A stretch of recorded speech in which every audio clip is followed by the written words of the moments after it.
Good evening and welcome to a Red Hook Town Board meeting in Tivoli. Thank you, Tivoli, for hosting us. Please join me in the Pledge of Allegiance.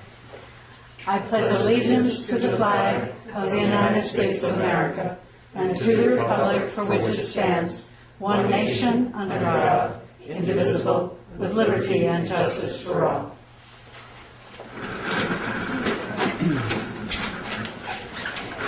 So just by word of explanation, in January we talked about doing more outreach for getting together with our villages and our village officials, and I've done some of that and some of the board has done some of that, but we thought that maybe coming to the village as a site where village members, village residents could, during public comments, speak to us, speak out. We have 2 public comment periods in a town board meeting, the beginning and the end, and we were hoping to hear from our residents in Tivoli, and they would be more comfortable with us to see that we really aren't as fat as we look on television. So I want to thank Brian. Speak for yourself, Sue.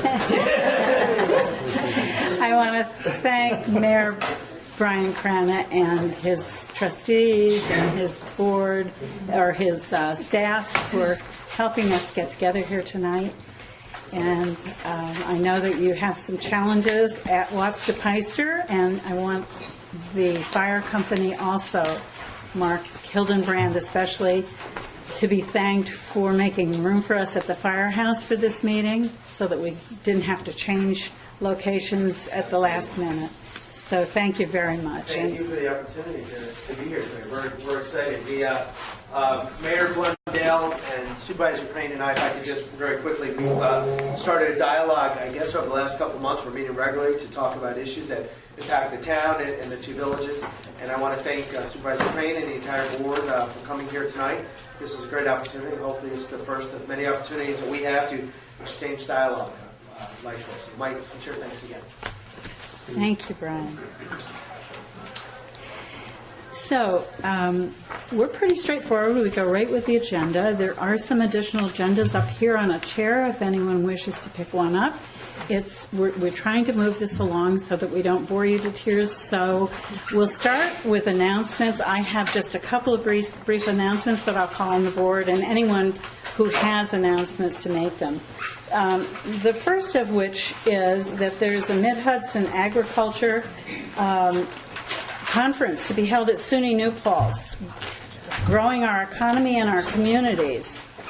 And that will take place on March 1st for anyone who is here who is interested in attending at 8 a.m. to 2 p.m. at the Student Union at the State University of New Paltz. And topics on the agenda include: where will the Hudson Valley be in 10 years? Regional agriculture in our schools and institutions, reaching the regional market, success stories, farm food for strengthening families and communities. So I recommend that to you. It looks like it's going to be full of good topics and good speakers. The second announcement I have is by way of a proclamation. I have been asked to get the board's support for, and they have signed a proclamation. It responds to a letter from Mary Moody, who is on the board of the Parkinson's Disease Support Group of the Mid-Hudson Valley, Inc., and asks us to join the U.S. Senate each year declaring April as Worldwide Parkinson's Disease Awareness Month.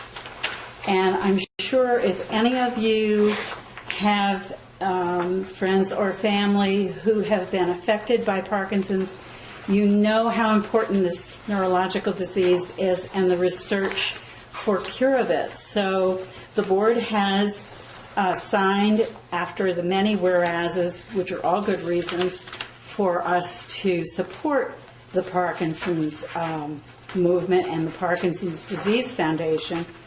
I will just say that now, therefore, I, Sue T. Crane, Supervisor of the Town of Red Hook, do hereby proclaim April as Parkinson's Awareness Month in the Town of Red Hook. Given under my hand in these free United States in the Town of Red Hook on this 27th day of February, 2013, and to which have caused the seal of the town of Red Hook to be affixed and have made this proclamation public. And the town board has signed that proclamation with great pleasure. And that's pretty much, I think you will hear more about things that we're excited about, and we won't put them in announcement form tonight unless some of you may have something that doesn't fall under the agenda. Bill, do you have anything? No, I have nothing, thank you. Okay. I have a couple of things. I just wanted to mention, this was in our board folder actually, that you can now sign up for a garden plot for the 2013 season in Red Hook. So if you're a Red Hook resident, call Joe at 845-635-9388. And also the CAC wanted me to announce about a couple of scholarships that they promote. So the first one is the Ruth O.J. Environmental Scholarship. It is available to students who are residents of Red Hook, who are college-bound, graduating high school seniors, or the homeschooled equivalent, pursuing studies in environmental science or a related discipline, or who have demonstrated a sensitivity to the environment through leadership participation in pro-environmental programs like recycling, land conservancy, environmental cleanup projects, etc. The scholarship shall be applied to tuition costs at an accredited college, university, or trade school, and it's for $500. One will be awarded. You can get applications at the guidance office at school, or at the, you can apply through the common application. I think the students are aware of that. And those applications can also be found at the community foundations of the Hudson Valley website. And then the second scholarship is for the annual DEC camp scholarships that the CAC promotes. This is the 26th year that they've done this, and the scholarships are for a one-week sleepaway camp at a DEC education summer camp. They're really sponsored and paid for by the Red Hook VFW Post 7765. Applicants must be Town of Red Hook residents or attend school at the Red Hook schools and be between the ages of 11 and 13. The winners are chosen based on a written application, and those applications will be available on the town website the 1st of March. Great. And I think the Tivoli treasurer's son was one who attended the CAC camp, if not last year, the year before. But I remember meeting that young man, and he was very proud, and his mom told me that he had a wonderful time. So that was great. Jim, have you got announcements? I have. And Sue, how about you? Have any? Okay. We have one more little piece of business, but it's an important one that's usually done right up front, and I'd like to introduce Deb Kuhn, who is business manager for the town of Red Hook, and she has accomplished a miracle, which is to complete the 2012 annual report, and will share it with us now and tell us a little bit about it, and also have a couple of other pieces of business. So Deb Kuhn, thank you for coming, and thank you for doing this for us. Every year, as you know, the annual financial report for the town of Red Hook is to be filed with the state controller's office by the last business day of February, if it falls on a Sunday. If the last day of the month of February falls on a Sunday, they give you another business day's credits. So what the financial report is, it's a compilation and the final results of the operation of your 2012 year. And we wound up in very good shape. We had no surprises that hurt us financially. Our fund balances all increased as the town board had desired them to do so. The big plus on that was reestablishing a contingency fund, which we had years ago and we've done away with. So this really helped. Plus all of the departments worked together to ensure that they stayed within their spending limitations. I filed this report with the town clerk this afternoon, and I electronically filed it and received confirmation from the state controller's office that they did receive it along with the notes to the financial statement. If anyone would like a copy of the financial report, You can come to the town hall, and they'll probably be about $8. I just charge whatever it costs me to have it printed in the printer. Or you can sit in one of the rooms and look at it if you'd like to do so. And I'll be glad to answer any questions that anyone might have regarding that report. Another thing of interest that happened and impacts us is the following. Shortly after our budget was adopted, we were visited by an auditor from the State Controller's Office who was there specifically to audit our calculations for the tax cap levy to make sure that we were doing this properly. So, of course, my first question to this gentleman was, why didn't you come here last year when you started it, or why didn't you come 3 months ago? And he said, well, there are only so many auditors that are doing this, and what they did was they divided the state of New York into thirds, and they did a third last year, a third this year, and they're going to do the last third next year. So he diligently looked at all the books and records and asked questions, asked for copies of contracts from our cell tower tenants. And after his audit was completed, there were some questions. The supervisor became involved with the Association of Towns attorney, and we had questions to go back to them with. And ultimately, they decided the following. The Red Hook Library and the Tivoli Library include their 414 proposition funds, which are shown in the town's budget as a total $350,000 item. This is included in their calculations for the 2% property tax cap. This is filed separately by the libraries with the state controller, just like I file for our tax cap. And any increases in their annual amount above the 2% must go to their voters for approval. Once they get approval, they can raise above the 2%, which is different from us. We go to our town board makes that decision.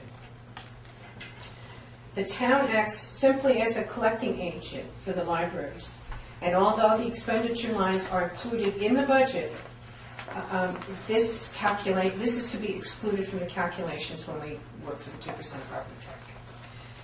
In addition, they found the following revenues affected. Previously classified as pilots, Hannaford's annual payment to the town of $2,000 to offset expenses for plowing that roadway. And the monies that we receive from the cell tower tenants, which are funds that are, it's like a pro-rata share of property tax, and it's a once-a-year payment in addition to their monthly rentals. These have been deemed not to be pilots by definition. I believe the state controller said that. I disagree with that. They said any entity Because that's we not started that before they even called them pilots. Back and forth. So this resulted in the town exceeding the tax cap limit by $9,857. Although that's not a significant amount when you compare it to what our total budget is, it still is. We said we weren't going to go over, and we did by $9,000.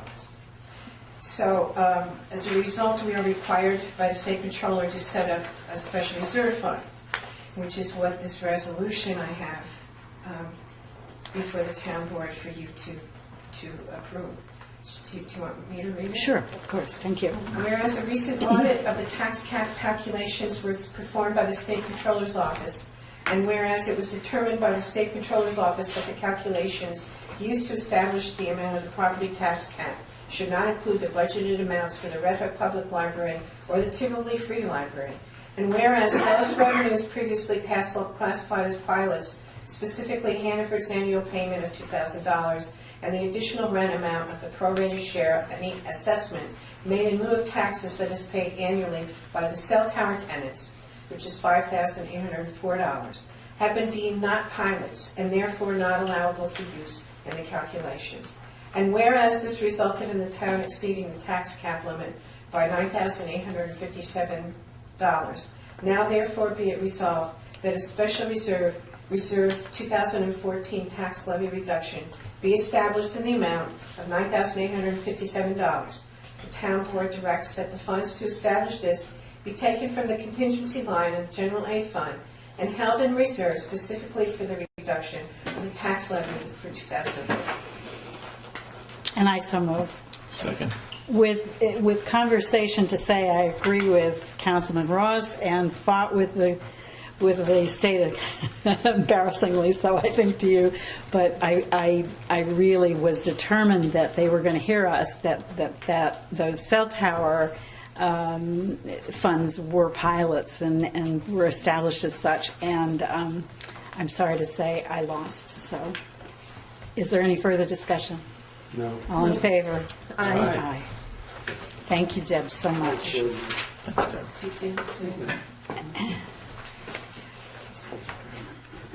I'm still working on it. I don't know.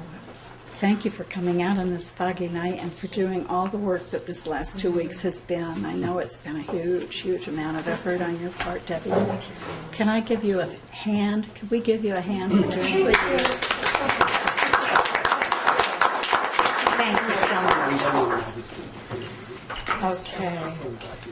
So that's the business of the first part of the agenda, and what we do now is open for public comment, and we're happy to acknowledge people if they have questions of the town board. Please just stand and say your name and let us know what your position is, or your question is, or your comment is. We may not be able to answer questions, but we're happy to hear them and hear how you feel about us or your situation or whatever your opinion is. Is there any comment, public comment?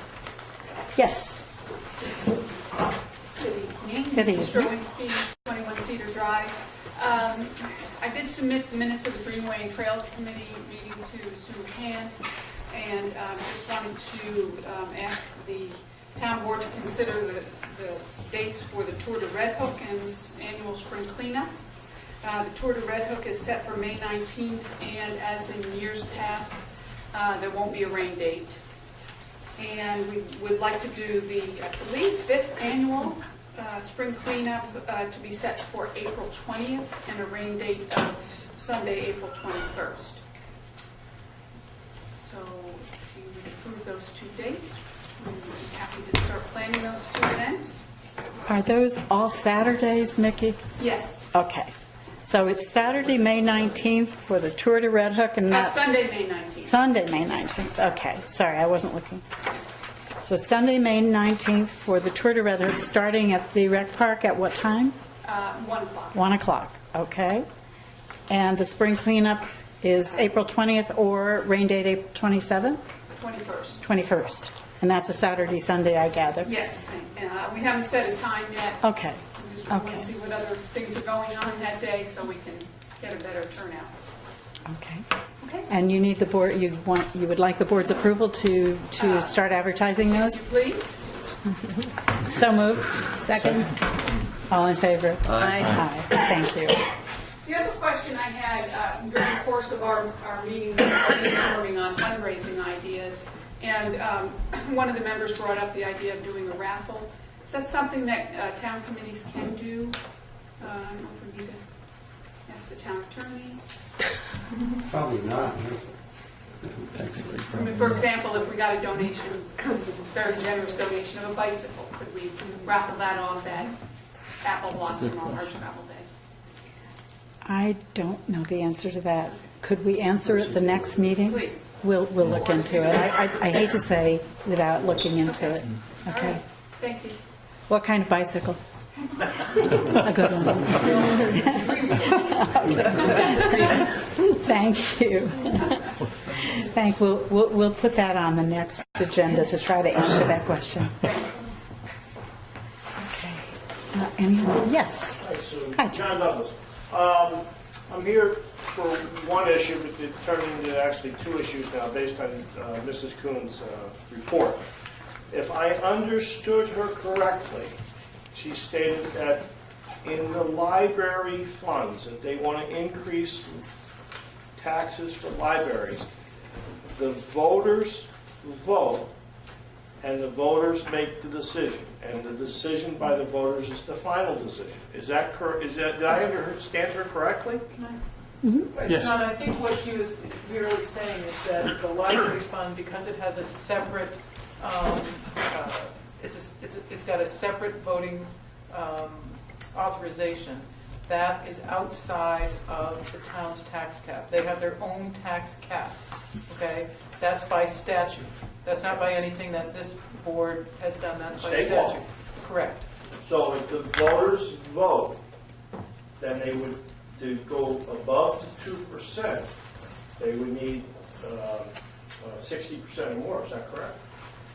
Doesn't work No. quite like that with the library. Referendum. It's the board that would be a vote, and then there would be a referendum on the tax.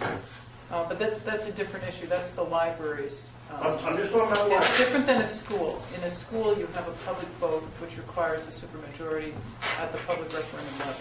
Well, the way I understand the town budget is if the board can go over the 2% cap if a majority of the elected board A members supermajority of the board, that's correct. vote for that. With the local law, Okay. correct. Now let's get back to the library. So the library is also. So the library wants to raise their taxes, and they have to have a vote for that. And the voters vote no. Let's say it's 49 against and 51 for. So they don't meet their That's a yes. 60%. No, John, okay, so this is what I'm saying. It's just like this board. It's a board supermajority, What board? the library board. Non-elected board members get to make that decision. And then subject to the referendum for the majority approval. That's the law. Okay? There's still a vote, okay? But the tax cap, there are different rules for different types of entities for how to exceed the tax cap. I'm But the trying to understand the That's library. right, but the library board is still subject to referendum. Okay. Still needs a majority vote to, And then the increase the library tax. board can make a decision to override it or not, even if the voters said no. That's what you're telling me, Well, correct? John, the voters didn't say no, they said yes, so maybe we need to. Johnny, Johnny, to make it simple, we've had 2 referendums that the public voted in favor of. That is what set it at the $350,000. Well, I'm a little confused with In this. order to increase it, there would have to be another referendum by the voters in the town of Red Hook. And that's only a simple. Plain and simple, that's right. That's a simple. That's right, majority, not 51 a to 60%. 49, if that referendum passed, that's Okay, correct. so it's a simple majority, not a Yes. 60%. Okay, I'm No. just trying to understand it, because there's a 60% one out there too. Okay, thank you. Right. The real reason I was here was on the zoning board of Oh, appeals. that wasn't it. Okay. Recently, we just had a resignation by a very good member of the board, Paul Merrithew. He did a wonderful job, and he has resigned for personal reasons. We are a 7-member board who work very good and functionally, and we do a nice job, I believe. And I'm very hopeful that the town board can come to some kind of a compromise to get us back to full strength. We're down 1 seat, and we have 1 member who is up for reappointment, and he does a wonderful job, happens to be Jim Heckstetter. We have a well-rounded versus board. We have a lot of different members with a lot of different knowledge and expertise, and it comes together very nicely. And I know the state of New York, for Harry Colgan, has stated that the state has decided in its infinite wisdom that zoning board of appeals should really be 5 members. But now taking that into consideration, I also know that the Association of Towns has come up with numerous different amendments to change New York state laws because they have found the New York State Assembly and the governor to be making laws that the towns feel are inappropriate. And this town, actually, if someone, I don't know if anyone went to the Association of Towns, but they were going to vote in favor of trying to convince the state legislature and the governor to change numerous laws for the betterment for the state that they felt were the best thing for the state of New York. And apparently the state of New York politicians in the Albany have different opinions than the vast majority of towns in the state of New York who think a little differently from our state politicians. So with all that said, sometimes they don't come up with the most appropriate ideas, which the town of Red Hook has agreed with, that they don't come up with the most appropriate ideas. And I think this is one that the town should stay at 7 members for the zoning board of appeals. Because in my mind, it doesn't make sense.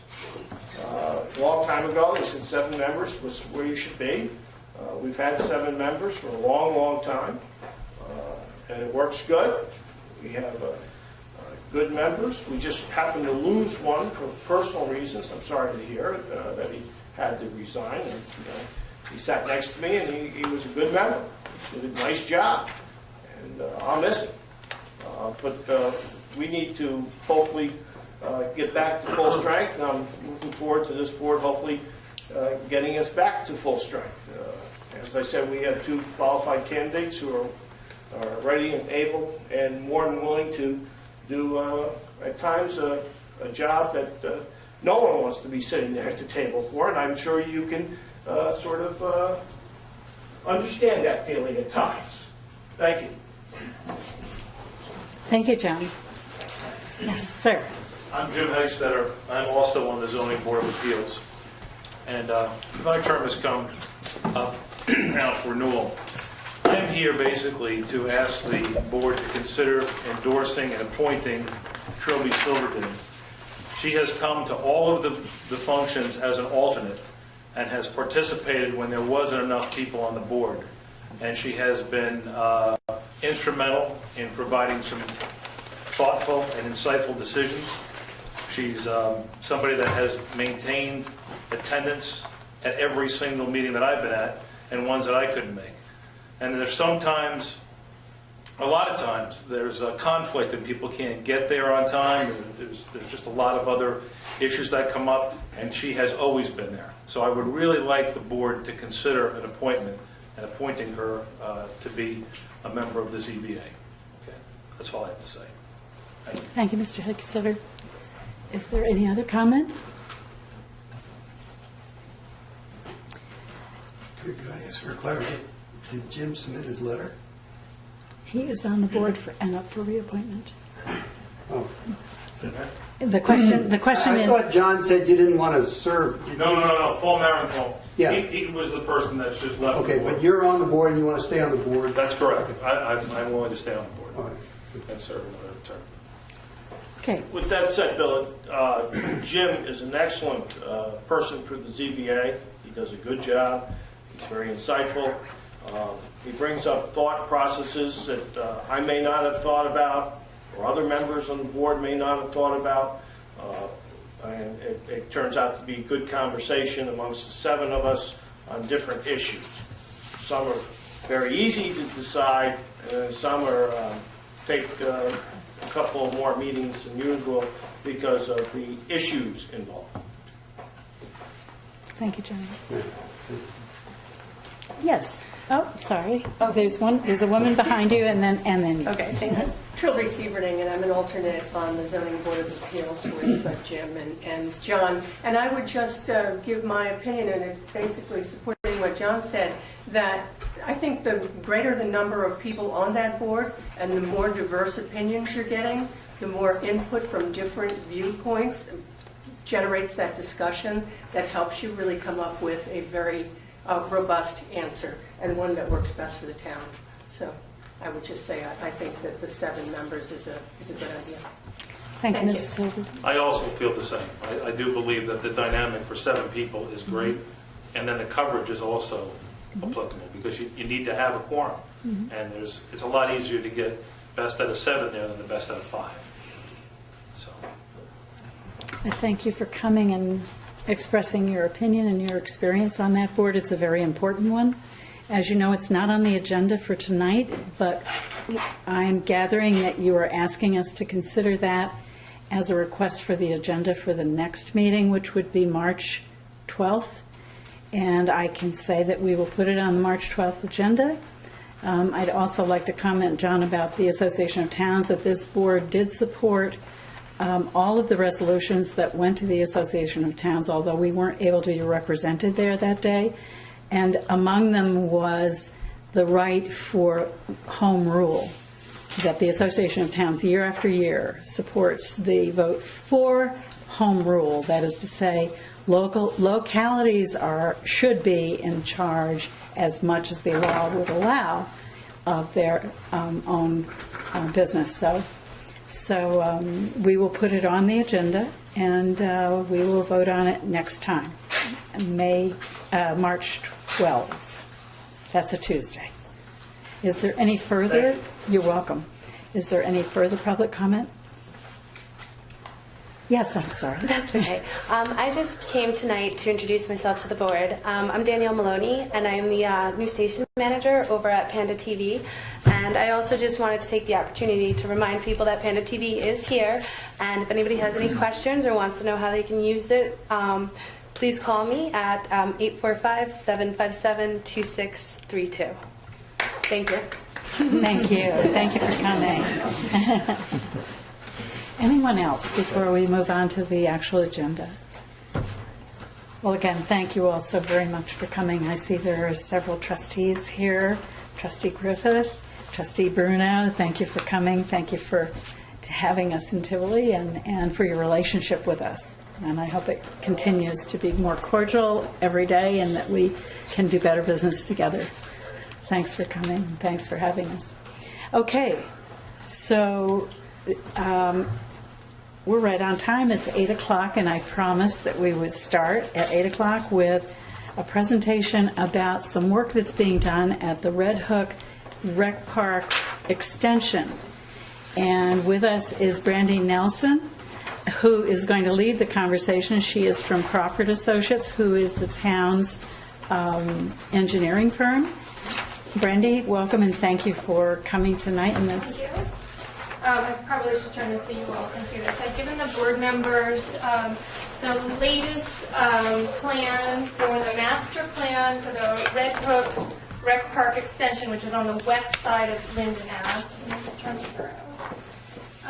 As everyone I'm sure here knows, the town acquired land a number of years ago. Is it 4 or 5 years ago now? It was more than 5. Okay. It's a More like 8, yeah. I think 2008. I'm not sure. I just know that it's more than 5.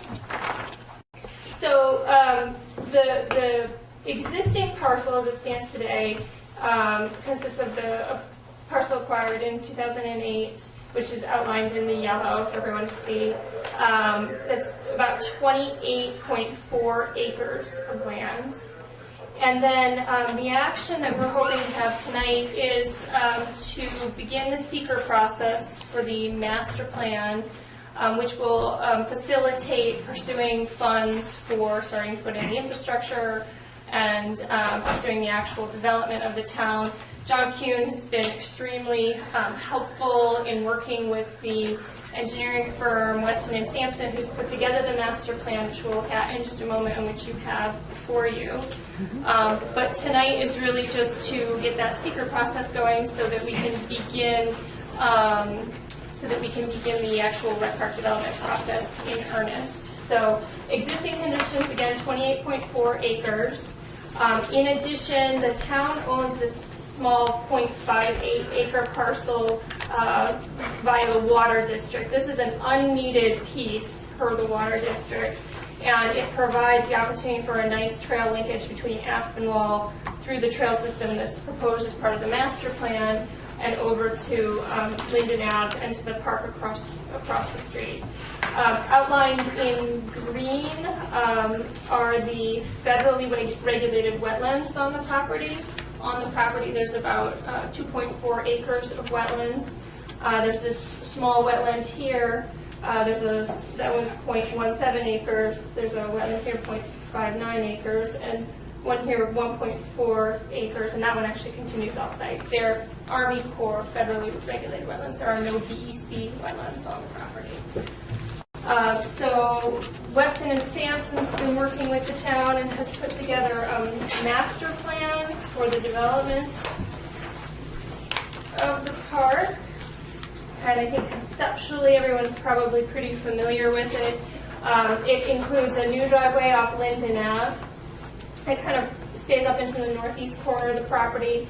Parking for, what's shown here is about 118 spaces, a turnaround just to facilitate emergency service vehicles, a pavilion that would have water and septic. I think the ultimate goal for the master plan would be that there would be able to be, maybe a snack bar up there, or facilitate public events or picnics or celebrations. And then 2 new baseball fields and 4 soccer fields. And then a trail network, so the dark lines that you guys can see out there, that's just a walking path network across the property. So that is the gist of the plan. Now through that plan, there will be impacts to that small wetland down here. And Mike Nowicki has been working with John to both do the delineation work and also, now that he's got the development plan, propose the permitting and mitigation for the impacts of that wetland, which will be done through expansion of this wetland. These 2 bigger wetlands can be fully protected. So I know the master plan's been around for a long time, and Weston and Sampson is working to finish up the development plans. This is the grading plan, and they'll do an erosion and sediment control plan also. So we'll have that, and then with seeker in place and the erosion and sediment control plan, then the town should be in a good position to move forward with site development, which is exciting.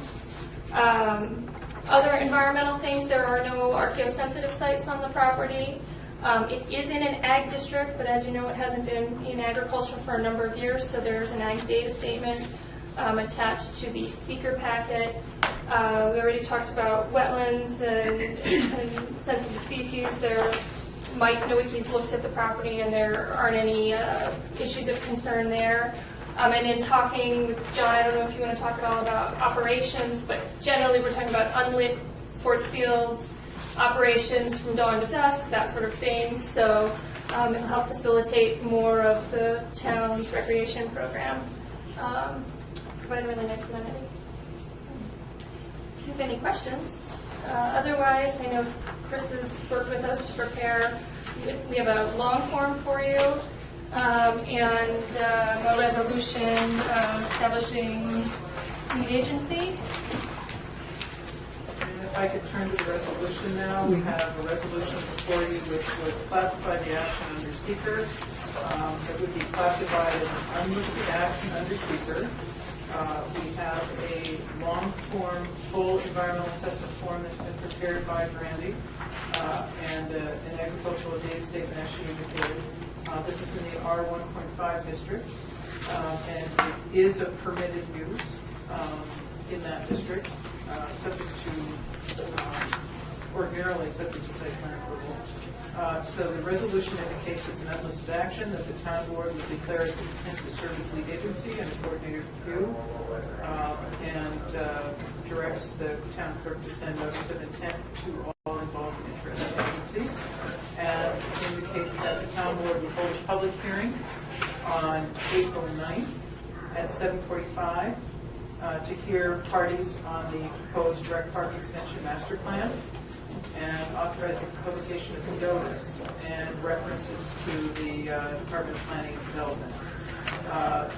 The form of notice, and this is what I want to, that's attached to this, specifically indicates that the public hearing would be held to hear people regarding the master plan, and that the proposal is for 4 soccer fields, 2 baseball fields, new picnic areas, pedestrian trail system, an ADA compliant bathroom, a snack bar, pavilion, and associated parking, and also considers the provision of water service and the transfer of an unneeded 0.58 acre parcel of land from the water district to the town for pedestrian access use. And that's the parcel that's shown on Brandy's first map in pink, which is on Aspinwall. So we connect Aspinwall to the park just a trail.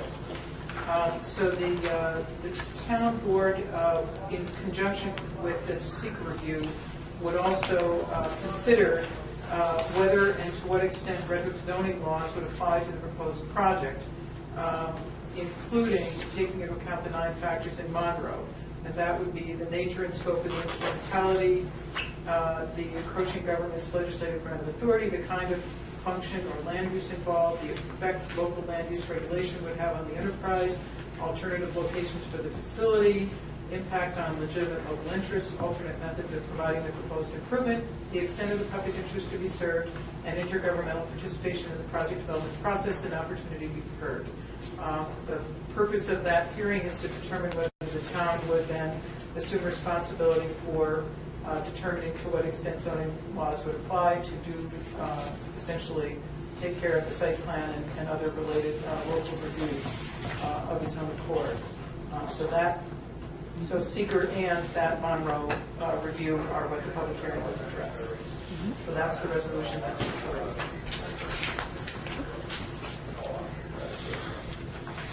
Okay.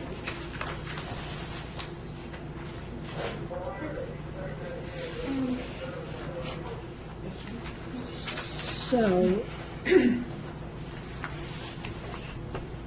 we want to go through the seeker one by one? Is that what the next step Well, is? this is we are not going to be making secret findings tonight. So this is is part one. Okay. So it is simply part one that's been prepared by Brandy, and she and Victoria, I think, have reviewed this.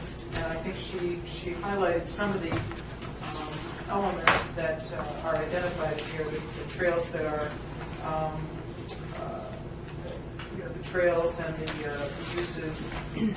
She indicated, I think, that we looked at species. Right, we wanted to give you an overview of potential impact, so, but, certainly. So the approvals that are required would ordinarily be planning board.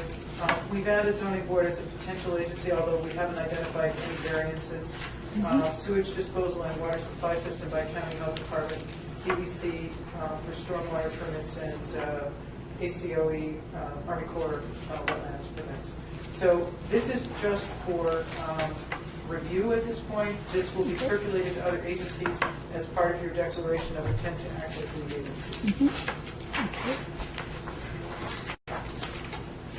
So the next step, I guess, is for us to pass this resolution that we will declare ourselves the lead agency. Is that correct? Your intent to act as lead agency. All right. I so move that we intend to act as lead agency. Second. Is there any further discussion? All in favor? Aye. Thank you. And the next step would be to establish whether we intend to follow the Monroe procedure. Is Well, that the right? resolution itself includes both of those issues. Okay, it so establishes do we the- need to vote them separately? If you could maybe make it clear that you're moving the resolution. Okay. Because the resolution covers. Okay, it covers the entire thing? Right. All right. So I'd like to amend that statement to include both the lead agency status and the Monroe procedure. All in favor? Aye. Aye. Thank you. And now we come to setting the public hearing for the public's review of this resolution and document. And I believe we had looked at a date. We have April 9th. Are we talking about? Right. Are we still talking about this? Yeah, we had. Right. April 9th in order to allow enough time for the circulation. And that does allow enough time? We Okay. wanted to allow 30 days for the circulation. Okay. So could we say then that the public hearing on this resolution and the procedures associated would take place at 8 o'clock on April 9th at Red Hook Town Hall? And this will be available at the town clerk's office for review. Does it go up on the internet? Does it go up on the website? Send you PDFs of the orders. Yeah, you could. The resolution says 7:45, Sue, does that matter? Oh, I'm sorry. We'll just change it to 8 o'clock. Okay. Yeah, I think 8 o'clock is safer on a business night. So can I have you then, in the text resolution, the EAF date is February 26th, and we could modify the proposed, the number 3, we could modify the proposed public hearing on April 9th to 8 o'clock instead of 7:35.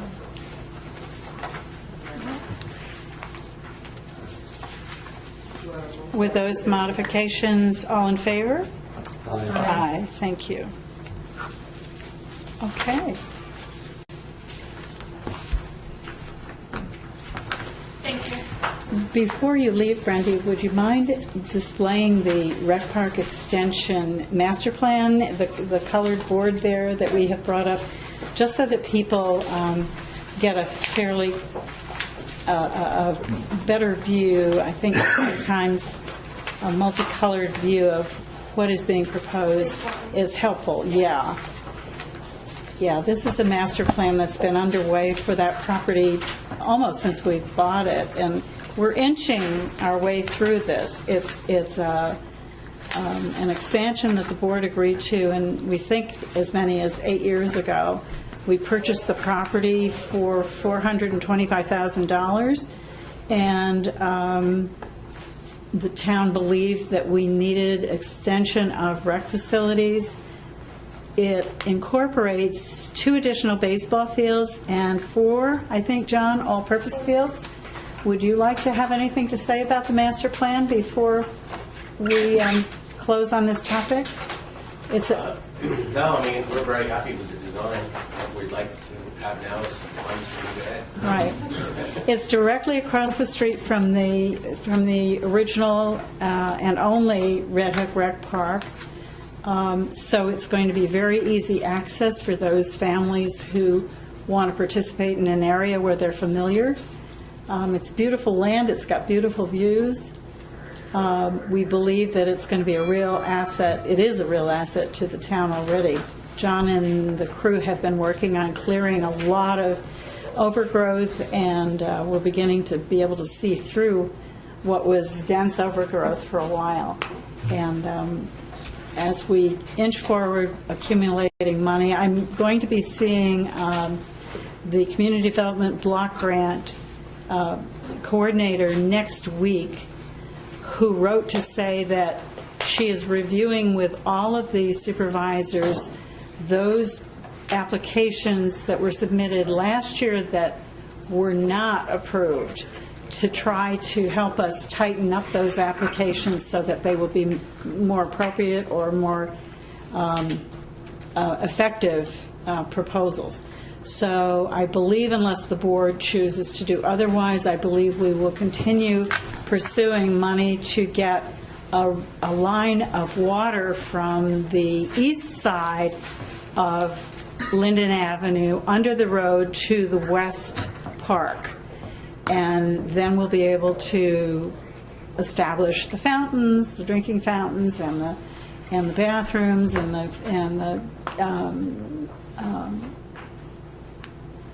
what else? Oh, the fields. We need to sprinkler systems in the fields. Thank you. So all of that will depend on that water line being run. So we know we need to do that, and we're going to try to get that this coming year. Okay, thank you so much. Board, have you any other questions? I just wanted, Brandy, the 2 larger wetlands then are preserved, Right. and the other will be part of a field. Right. Yeah.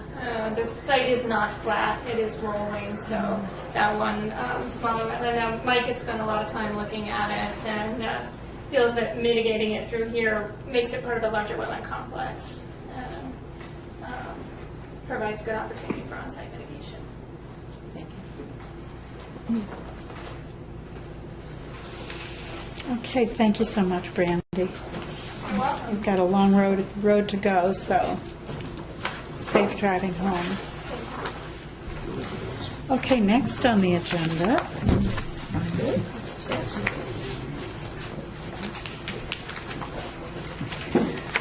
We have with us tonight our Dutchess County legislator, Ben Trout, who has come to discuss with us the Dutchess County Solid Waste Plan. And I guess you're going to do your best to field questions if there are any. So thank you for coming, Ben. I think that would be great. If you could just stand right here where you can be seen on Panda. Brenda, I think it was you that asked me if I could get sheets for comments, and I do have those. Great. So anybody that wants to submit a comment, maybe in writing, or has a question that we can then put in for the official records, as well as possibly be answered by Lindsay Carrill, the Director of Solid Waste, then just feel free to either I'll collect them or you can send them into the legislature. We'll get them in there. So I'm here to talk about the Solid Waste Management Plan, which is now in front of us in the Dutchess County Legislature. I have the great privilege of being the chairman of the Environmental Committee down in the legislature. So this plan is going to go through my committee probably in April. And a little bit of background on this is a 20-year plan. This is proposed, the last one that we had was in 1992. And this obviously between 2012 will last us another 20 years. A lot of this has to, the big cornerstone of this is what's going on with our Resource Recovery Agency as well, because the Resource Recovery Agency, or also known as our burn plant, is where our recyclables and our trash and such go. And the thing is that back in 1992, the Solid Waste Management Plan called for 45.21% rate of diversion to try and get recycling up. We fell short of that over the last 20 years. It was ended up being, over the last 20 years, about 22.86%. Now, this plan, as the DEC says itself, is quite ambitious, is looking for a 60% recycling rate, which we're pretty happy with. But as we know, we have fallen short in the past, so we want to do everything we can to make sure that we can get there. Back in 1992, when the most recent plan was adopted, we were only at about 9%. So the fact that we're now at 22.86% is an improvement. It's a little above the state average, which is around 20%, but also pretty well below the national average, which is at 32%. So a little bit of history on the Resource Recovery Agency is we're currently in a contract with Covanta, who operates the facility. We've been in this contract since 1984, and it hasn't really been a very good contract on our end. It's a long time to be in a contract. It was before this county executive's administration, before the last county executive's administration. I don't think any of us were in office at the time that are still there. In fact, it was 6 years before my birth, so that gives you a little bit of a idea of, And it's been a burden to the county financially, as well as in a number of ways. The thing is that when I first got there in 2010, the adopted budget for that year saw about $4 million going to net service fee. And what this means is that, according to the contract, we essentially have to make up whatever they're not profitable for. Whatever they can't come up with to sustain themselves, the county is on the hook for. It's the net service fee. Our goal over the last few years has been to try and get that down, because that's $4 million of taxpayer money, and it did remain consistent for a while, but is now in this year's budget at $2 million, which is we're not there yet, but it's nice to be to at least have tried to cut it in half over that amount of time.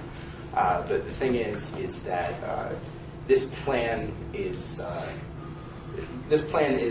going to be before us in April, and we're currently in the public comment period. So we heard some comments last night down in Millbrook from the countywide, everybody that wanted to weigh in, and we heard some concerns, and some concerns were pretty valid. One of the concerns was on recycling. We obviously have an aggressive goal for recycling, but it was mentioned obviously we didn't meet that goal last time, and a lot of the blame was rightfully so, probably levied on the past administration, who wasn't very aggressive in this regard. And people want some kind of assurance that that's going to change. The unfortunate thing about a plan that's 20 years long is also that there is a change of guard a lot of times, and you can't exactly predict who's going to do what or who's going to believe in what. So the best we can do is really to set forth these goals, and hopefully whoever's in office will continue to try to reach them. The thing is that we can't really predict who's going to want to do what down the road, but we do believe that this administration is very serious about really about changing the way that we do business. Now, how are we going to get to this recycling rate? A lot of things that they're trying to improve on that we weren't able to do in the last 20 years. It takes us back to the issue of the Resource Recovery Agency. Back into the 2011 budget, the legislature allocated money for solid waste manager position to try and, for the county to get a hold on what was going on at the Resource Recovery Agency. The very first month of this most recent term in the Environment Committee, I think one of the more important pieces of legislation that we put through was taking the planning responsibilities out of the RRA and bringing it in-house to Dutchess County. So now that we have Lindsay Carrill, who's very much responsible for this plan and was there last night to speak with everybody, and we have this going on in-house, we can cut costs and we can really keep better tabs on it. Before, it was kind of a strange dichotomy where we, the RRA has some kind of purview the county government had, but not really. I mean, like I said, we ended up, whatever they couldn't make up at the end of the year, we then had to foot the bill. So the solid waste department is committed to increasing recycling. They're going to try to do this through education. Education is certainly very important. Get it in the schools. We heard about the elementary schools, the middle schools, all levels of school doing education. Educating the public. We have a new and revamped website. And also they've been trying to get as much information as they can on the web. And they said a lot of the questions they've been getting is mostly really what can be recycled and how to do it. And so that's going to be very important. They've done a lot of solid waste press releases, special events such as the household hazardous waste collections. Those are very important. We've had a number of those. They tend to spread out in where they're going to be. I mean, we had one in Red Hook a few years ago. They tend to go to different corners of the county, and they're special events where people could bring things like computers and such to dispose of them safely. One of the things that was discussed is flow control. I don't know how familiar everyone is with flow control. It's basically the idea that all of the materials can be lawfully diverted to the county's waste-to-energy facility. Right now, flow control, I don't think it's being very seriously considered in the legislature. Flow control has undergone a lot of turmoil over the years. It was declared unconstitutional in a court ruling in the town of Cortland. It has since, come 2007, been overturned and said that we can do it, but it is still kind of a hot-button issue legally. There's still a lot of cases out there, and also there's something called economic flow control, which we think that we can sort of really corner the market on. Ulster County now has flow control over there. Their tipping fee is about $100. Ours is about $79. We think that we can get that down in this new plan. So hopefully, we're thinking that the economic benefit will be to bring the materials to Dutchess County. So over the next couple months, we're still receiving comments. We're fielding questions. In April, we will vote on this and it gets sent to the DEC for their final approval. Really, the DEC has the final say on this, but one of the things that was really important as part of this process was that now that we have solid waste and the departments in-house with in our planning department at the county, they've had a lot of communication with the DEC beforehand. So the DEC is okay with most of our plan as of now. We still have to go through the process here, and when we adopt it with all the official public comments. Once the DEC approves it, it becomes a part of the public record with the public comments and what people are saying and what we want to get to. I mean, it's very important to emphasize that really it's, if you will, it's a playbook. There's no guarantee, obviously, that all these goals can be reached. I mean, these places they have to be executed.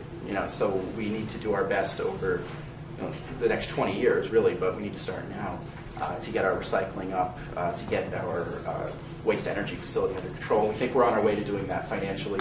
We think it will be fairly soon that we might even be able to turn a profit on it instead of hemorrhaging money like we were in the past. And hopefully, I believe it's a pretty solid plan. Hopefully we can reach the goals. And I mean, I'd really like to, instead of me just rambling about it, I could talk for a while, but if there's any questions or anything, if there's anything I can't necessarily answer in as much detail, we'll also get a written response for you from once we have some time to look through it even further. And Lindsay Carrill, our solid waste director, can also weigh in. Can you tell people where they can find it? Oh, sure. It's online, duchessny.gov. Also, it's at the county legislature, the county office buildings, 22 Market Street, and it's in various it's in various places and communities. For the Red Hook, we have one copy in the library. So the most convenient would probably be the Red Hook Library if you wanted to, The name of the document? Oh, yes, it is the Local Solid Waste Management Plan, the LSWAM, it's for short. Is there also one in the Tivoli Library, John? Not to my knowledge, but I can find out for you. So then my next question is, I believe that the waste energy facility, the plant, can burn 100, it has a maximum capacity of burning, I think, 156 tons a day? Okay, it's 164,000 tons per year. Per year. And it burns approximately 146 tons per year, that's the average? Well, whatever I said percentage-wise, I mean, it's 22.86% is diverted right now, so, I mean, we can do the math on that. But. Has the county ever thought about trying to get other sources of garbage to burn at the plant? We have a railroad spur right near there. We could probably get garbage up by railroad from New York City, or garbage from Ulster County somehow, where we can increase... Well, we can't from Ulster. Ulster has flow control now. From other counties then, Greene, Columbia, Westchester, Putnam, Orange, whatever. And increase our burning capabilities, which would make the increased revenues for the plant, because now people have to pay for the disposal of garbage. And the more garbage it takes in, I would think the cost would go down a little bit. I don't know, has anybody ever looked at the possibility of that instead of just... I don't think there's been a lot of movement to get more garbage, but I think that the thing is that we do have a 164,000 capacity, and that's also one of the big arguments for not having flow control is, we don't believe that, we believe it's possible that we won't have the capacity to even take that in. So, whether or not we have the capacity to take in more garbage is a point of contention, but, we do have there is a guarantee to the operator that they'll take in 140,000 over the course. So it's like kind of a finite window there, if you really think in the grand scheme of things of, between our minimum and our maximum. Anything further? Yes. I'm here tonight because I and my partner here are part of a group that is under contract to look at the waste positions of the colleges around here, particularly Bard College, which we're doing now. And we find the whole problem is that burning is not the answer. It hasn't been the answer in Europe. It hasn't been the answer for what we consider to be the real problem, the planet. Okay. Purpose of trying to do what we think is the right way to do it is the fact that if we continue to push into the airstream in a very efficient manner, the best we can do, we're going to just be pushing that stuff down the line on top of somebody else, like Ohio just had to, pay a big fine for doing the same thing to areas of the Adirondacks, for example. And what we believe is the proper way to handle this problem is to treat the waste at the very point at which it is generated. And that there are many new techniques today, which would allow a huge change in the way we do it. If you just take the amount of fuel necessary to transport waste from its point of generation down to a burning plant, and sometimes not there, sometimes to a landfill somewhere a little bit further away, you find yourself in a zero-sum game. You lose. Whatever you think you're saving in terms of burning the stuff, you're losing in terms of your inability to control the price of getting it from one place to another. So we've been working on plans, many of them developed in Europe, many of them developed here, which says you treat the waste where it is, and you find a way, and there are many, to take the waste that you have at any given place and create energy out of it, for example, one possible thing. And we just were going over some charts today about the amount of potential energy that's available in the waste that the plan itself calls for us to burn. And you want to say, well, sure. Go ahead. Hello, my name is Larry Cosenza. I'm the gentleman who started C2 Biotechnologies. It's a company located here in Germantown. We're creating a waste-to-energy product, which we call an integrated concept. It's integrated because there's several different operations, and the waste from one operation is the feedstock for another operation. They all work together to reduce their overhead costs and energy uses. They're sustainable because they generate multiple products, and hence they generate multiple revenue streams. We call it a concept because it changes depending on its location and the particular customers that we're working with. And when we took a little bit of time, I should say that the company produces catalysts for renewable energy markets. These are enzymes that convert materials into fermentable sugars, which then can be used to make fuel that you can burn, liquid fuel. These enzymes are built into this integrated concept. And when we were reviewing some of the data in your plan, we noticed that about 50% of that waste is paper and bioorganics. If the county, if Dutchess County is generating about 250,000 tons of waste a year, and about half of that is this waste, paper or bioorganic material, we believe even if we could just produce 30 gallons of ethanol per ton, we could generate nearly 3.75 million gallons of fuel ethanol from that waste material. If that ethanol was sold at $1.50 per gallon, which is 50 cents less than what's actually going on nowadays, that could generate almost $5.6 million from that. We would like the county to consider using C2B Biotechnologies consulting as part of this plan to maybe, and the taxpayers to consider the option of building one of these integrated concepts, or maybe more than one, situated around the county to handle the waste, so you don't have to transport it as far, and you convert it into energy or revenue, create jobs around the county.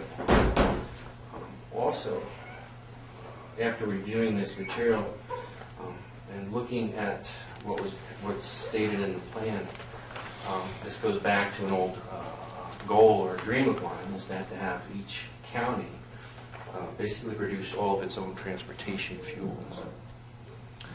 Currently, the nation consumes about 150 billion gallons of gasoline a year, roughly 3 billion gallons per state.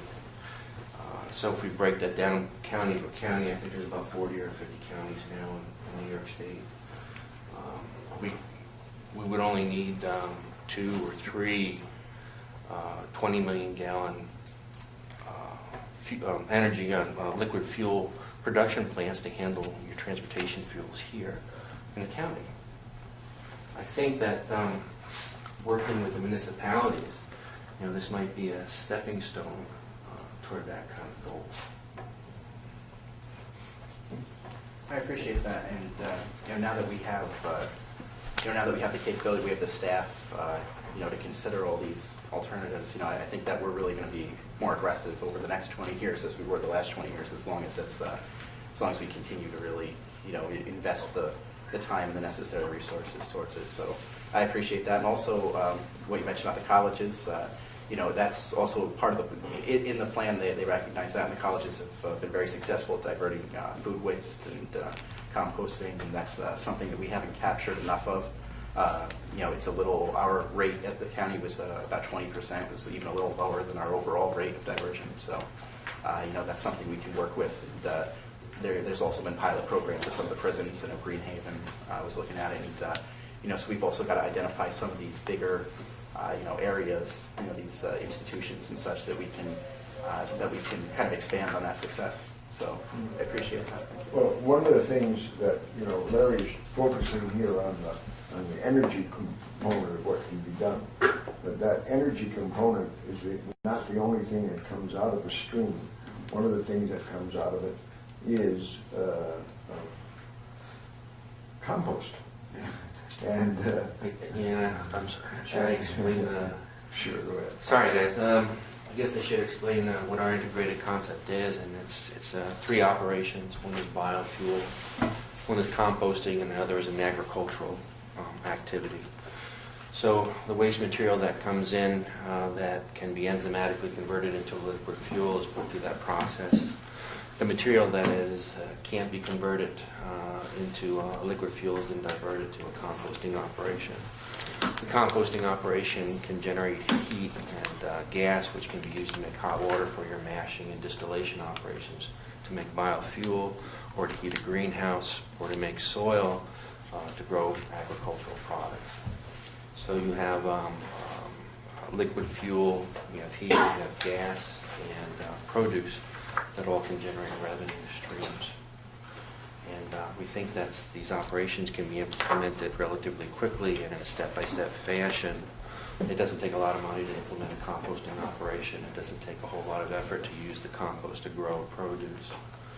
And then it's not a much larger step than to take some of that material and begin converting it into liquid fuel. Thank you very much.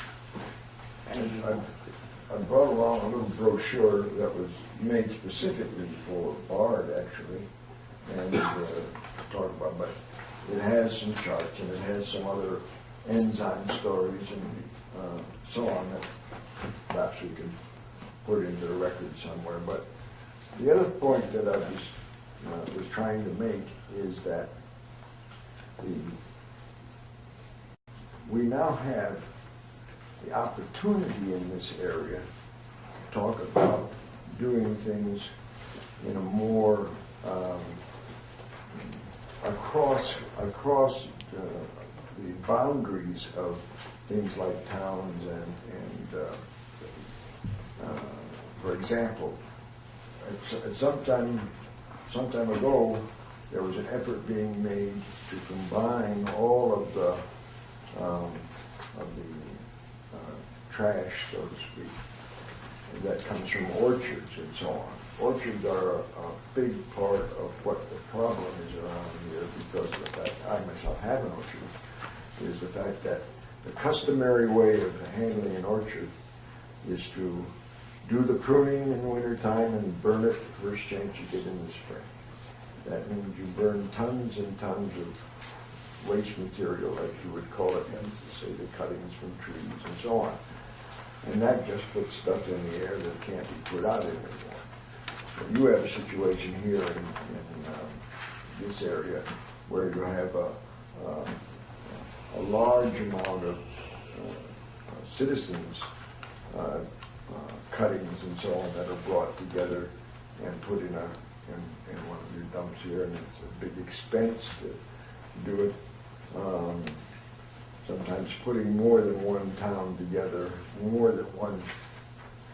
than considering a geographic entity as opposed to a political entity, and sometimes there's a better opportunity to all benefit from making things. For example, you could certainly take the largest scale of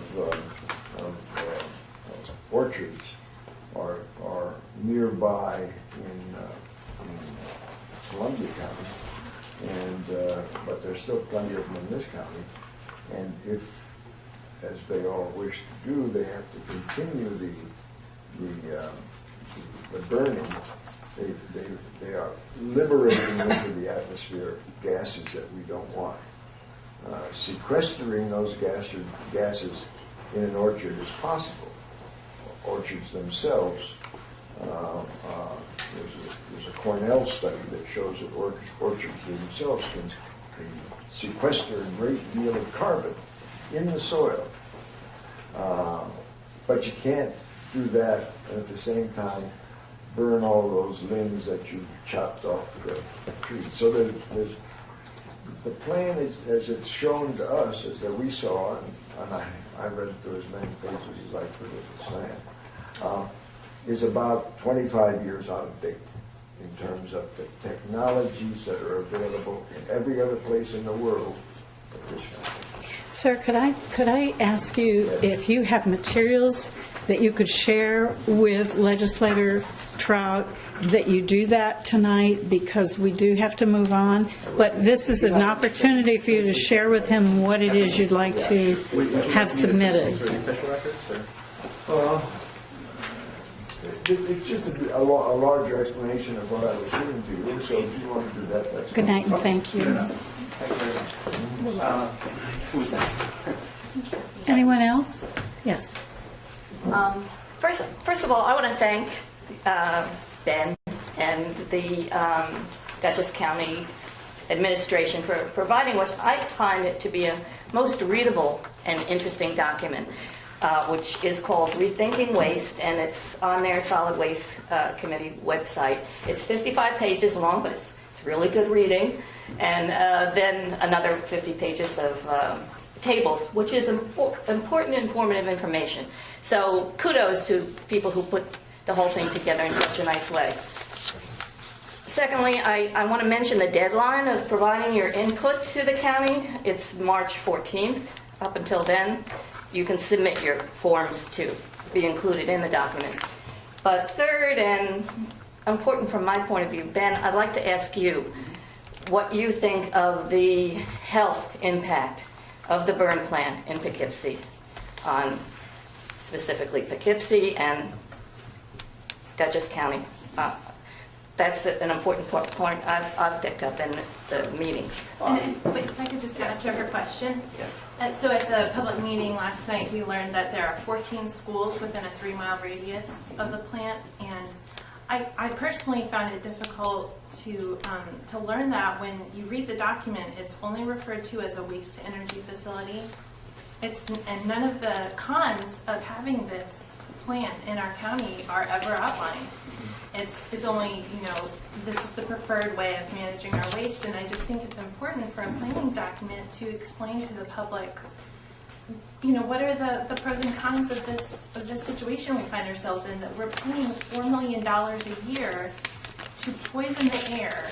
I mean, I understand we're also getting rid of waste, and that's important, and that if, we have this contract, then as John said, we should make sure we put as much trash in there as we can so we don't have to pay to pollute. But do you understand what I'm saying? And so as the chair of the environmental committee, I would love to hear your opinion about that, just, even separate from the plan, but what's the larger goal here? I mean, because the plan says that we have, they encourage, or they are happy to report that the plant will, the inspectors have said will run fine for another 20 years, which I frankly was a little disappointed to hear, because I can't believe that we're going to be locked into that for another 20 years. So I'm just... Well, I mean, it's not quite 20 years, but as far as, this is the problem with contracts, this is the problem with bonds, this is the problem with, you're kind of getting married to them, you have to really know what you're doing. I mean, the contract with Covanta is just expiring now, we already went through that. There's also outstanding bonds that the county is responsible for, which, sort of keeps an economic incentive, not even just for us, but, it's also, as far as getting rid of it, there's that roadblock, which we have bonds that are still out there through 2027. The 1984 bonds, not quite as long, but there was upgrades. There were upgrades, I believe, 2007. I don't have it right in front of me, but because of health impacts and regulations, that they had to make improvements there. In 1992, when this last plan was adopted, we still had 7 landfills that were actively being used. As of the adoption of the plan, going forward, not too long afterwards, those were kind of phased out. And, I know that's always been a point of contention too. We do still have some waste that goes to landfills. It's not here though, it gets taken elsewhere. I mean, really, I'm not qualified necessarily I'm not a physician or anything that I can say with certainty what the findings are on the health impact. We do have a health department that we can consult on that if we want to dig a little deeper into it. And but ideally, really, our goal is to put ourselves out of business there. I mean, we are trying to move to getting it to where we can divert and reuse as much as we possibly can. 60%, but the DEC had said 60% is ambitious. I'm okay with ambitious because it seems pretty reasonable as long as we take the appropriate steps. So, I mean, my thoughts on it is I'd rather burn as little as we can, really. I mean, for a number of reasons. And, you're right, you said at one point it was $4 million. I think that was when I first got there. We had, it was $4 million that they were short, $4 million that we had to come up with, because of the contract. So we couldn't just say, we're not happy with this anymore, you don't get any money, because then we're in breach of contract, unfortunately. The next contract comes up in June 2014. I can't speak about that just because my branch of government doesn't negotiate contracts. So I don't know what the executive is going to do.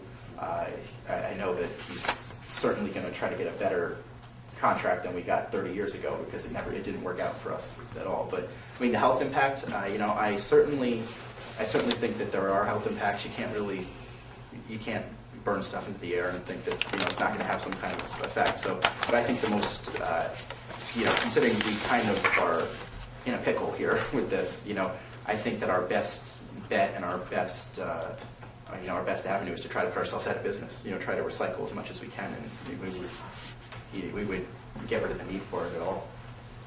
But Ben, yes, I'm sorry. Go ahead. As we make progress in that reducing the waste stream, I mean, won't we then owe more money because we won't be burning as much? I mean, so that we would be generating less income, and won't that be more likely we hit the 4 million mark again? Not necessarily, because like I said, the contract expires in 2014, so we can get a better rate on the contract. So I mean, right now with the tipping fee around $80, Covanta walks away with about 65 of it. And the hour rate only about 15. So that affects our budget, obviously. Because if we have to make up what's short, and but also we do have to pay off the bonds. That's true. There are other ways that I know that the waste to energy and the sale of the energy to Central Hudson especially does bring in some revenues. But there are also other ways that they do bring in revenue, such as they do have revenue from the metals that they bring in and such. So I think that there are ways, and we're very close now to June 2014. So now that we're almost there are a lot of ways that we can restructure things so that we can burn less, but not necessarily pay more. Because the thing is that it was at its peak probably in 2009. When before, and the problem was there was no oversight at all, because there was nothing within county government.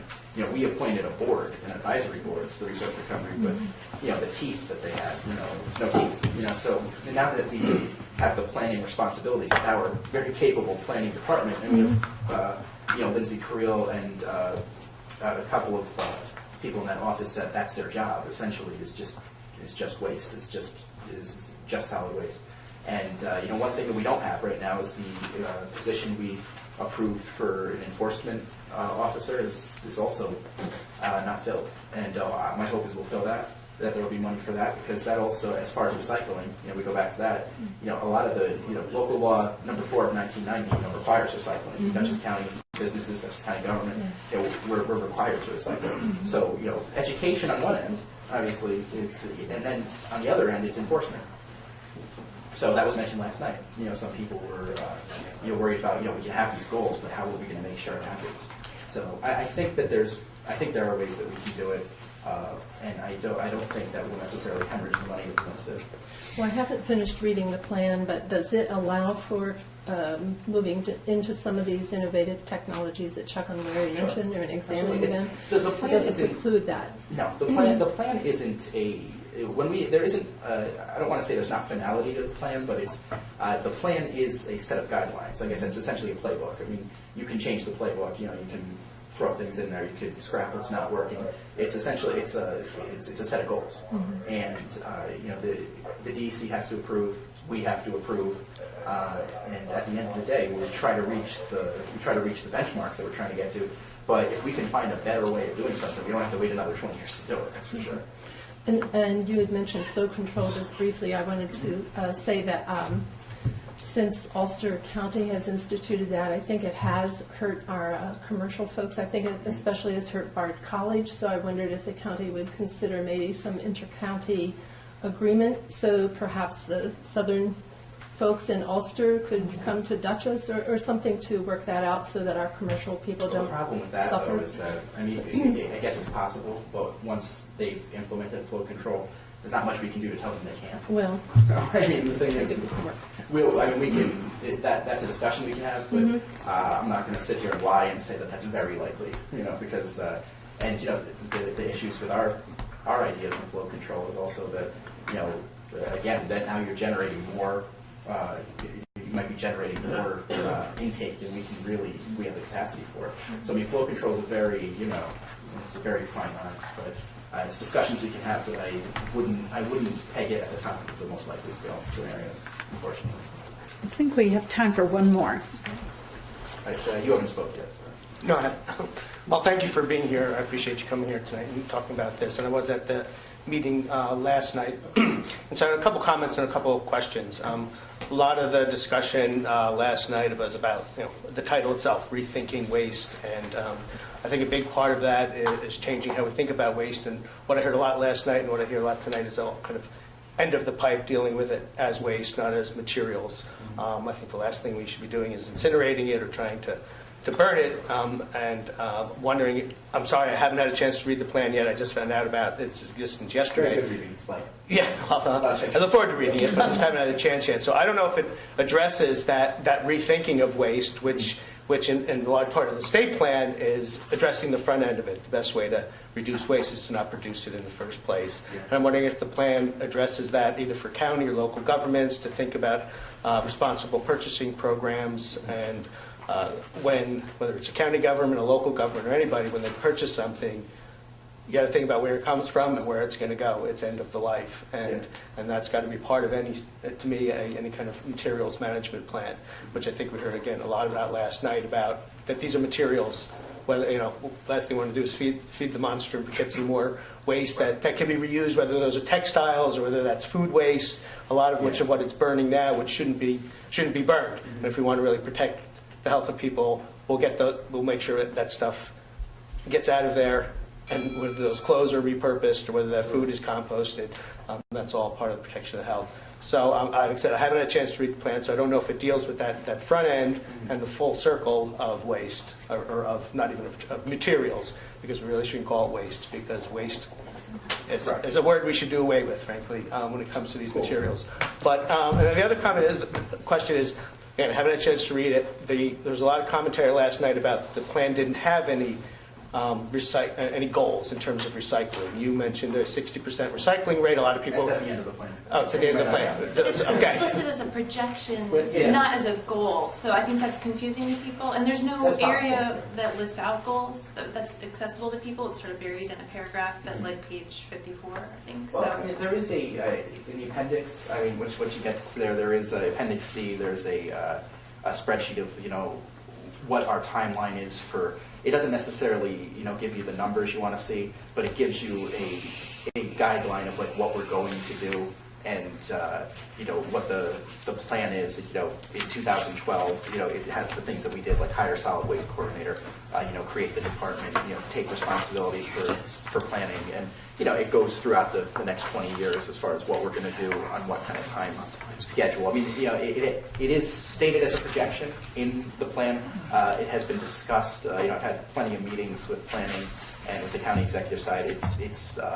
I'm very confident that it is in fact a goal. It has been discussed and presented as a goal to me, and so I think that the 60%, while DEC, I said before, DEC says it's ambitious. So we're trying to get as far as we can in as little time as we possibly can. But I think that there are a lot of if you read into I believe it's the 6th chapter there, is that's a lot about the recycling and, why haven't we gotten there, and, what are we going to... Then we need to make a tape change. But I think... Oh, I'm sorry. Yeah, I'll just finish what I was saying, and then... Okay, where was I?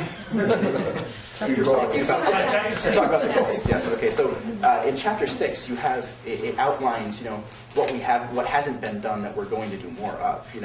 And I think that is you need a catalyst to get there. And I think that if they hit those points, we can get there. And another thing I forgot to mention just in the whirlwind of ideas is the idea of pay as you throw too.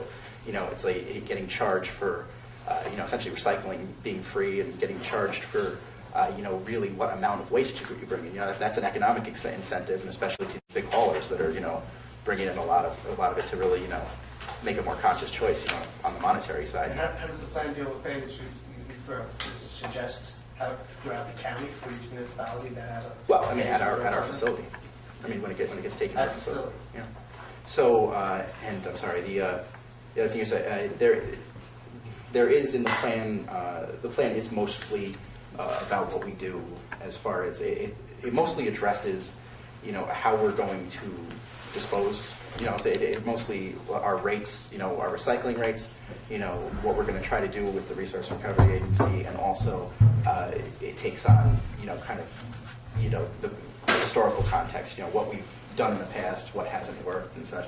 But as far as purchasing and things like that, those are all things that don't necessarily need to be in the plan to be considered. When we purchase at Dutchess County, when the towns purchase and execute contracts, that's something that should be kept in mind. It doesn't necessarily have to be in the plan for us to, like I said, it's a guideline of suggestion. Just because if something doesn't make the plan doesn't mean that it's not going to be done.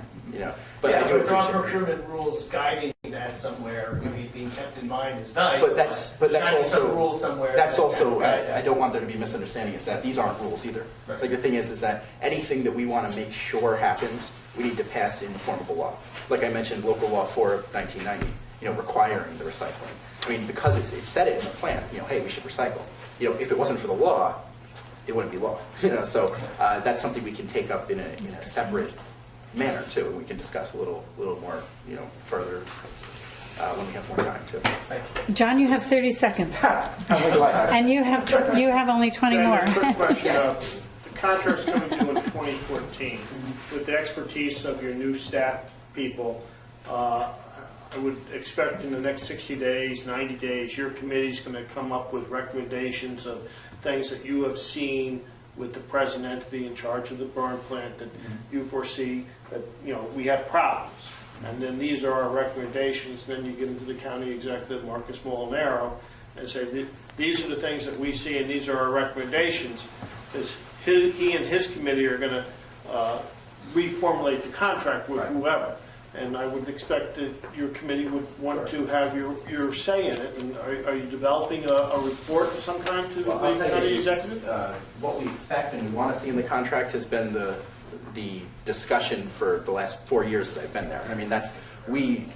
Most of us are pretty clear on what we want to see. It hasn't been put into writing like that. It's not a bad idea. I think we could probably come up with a set of goals and a set of things that we want to see in the next contract. My vice chairman on my committee, Alan Sermon, is the liaison to the resource recovery. He's very knowledgeable about these issues as well. He and I could probably get together and talk about this, and also solicit the rest of the committee. But if you want to see something in writing, it'd be easy enough to produce because it's been the subject of conversation enough for the last 4 years as it is.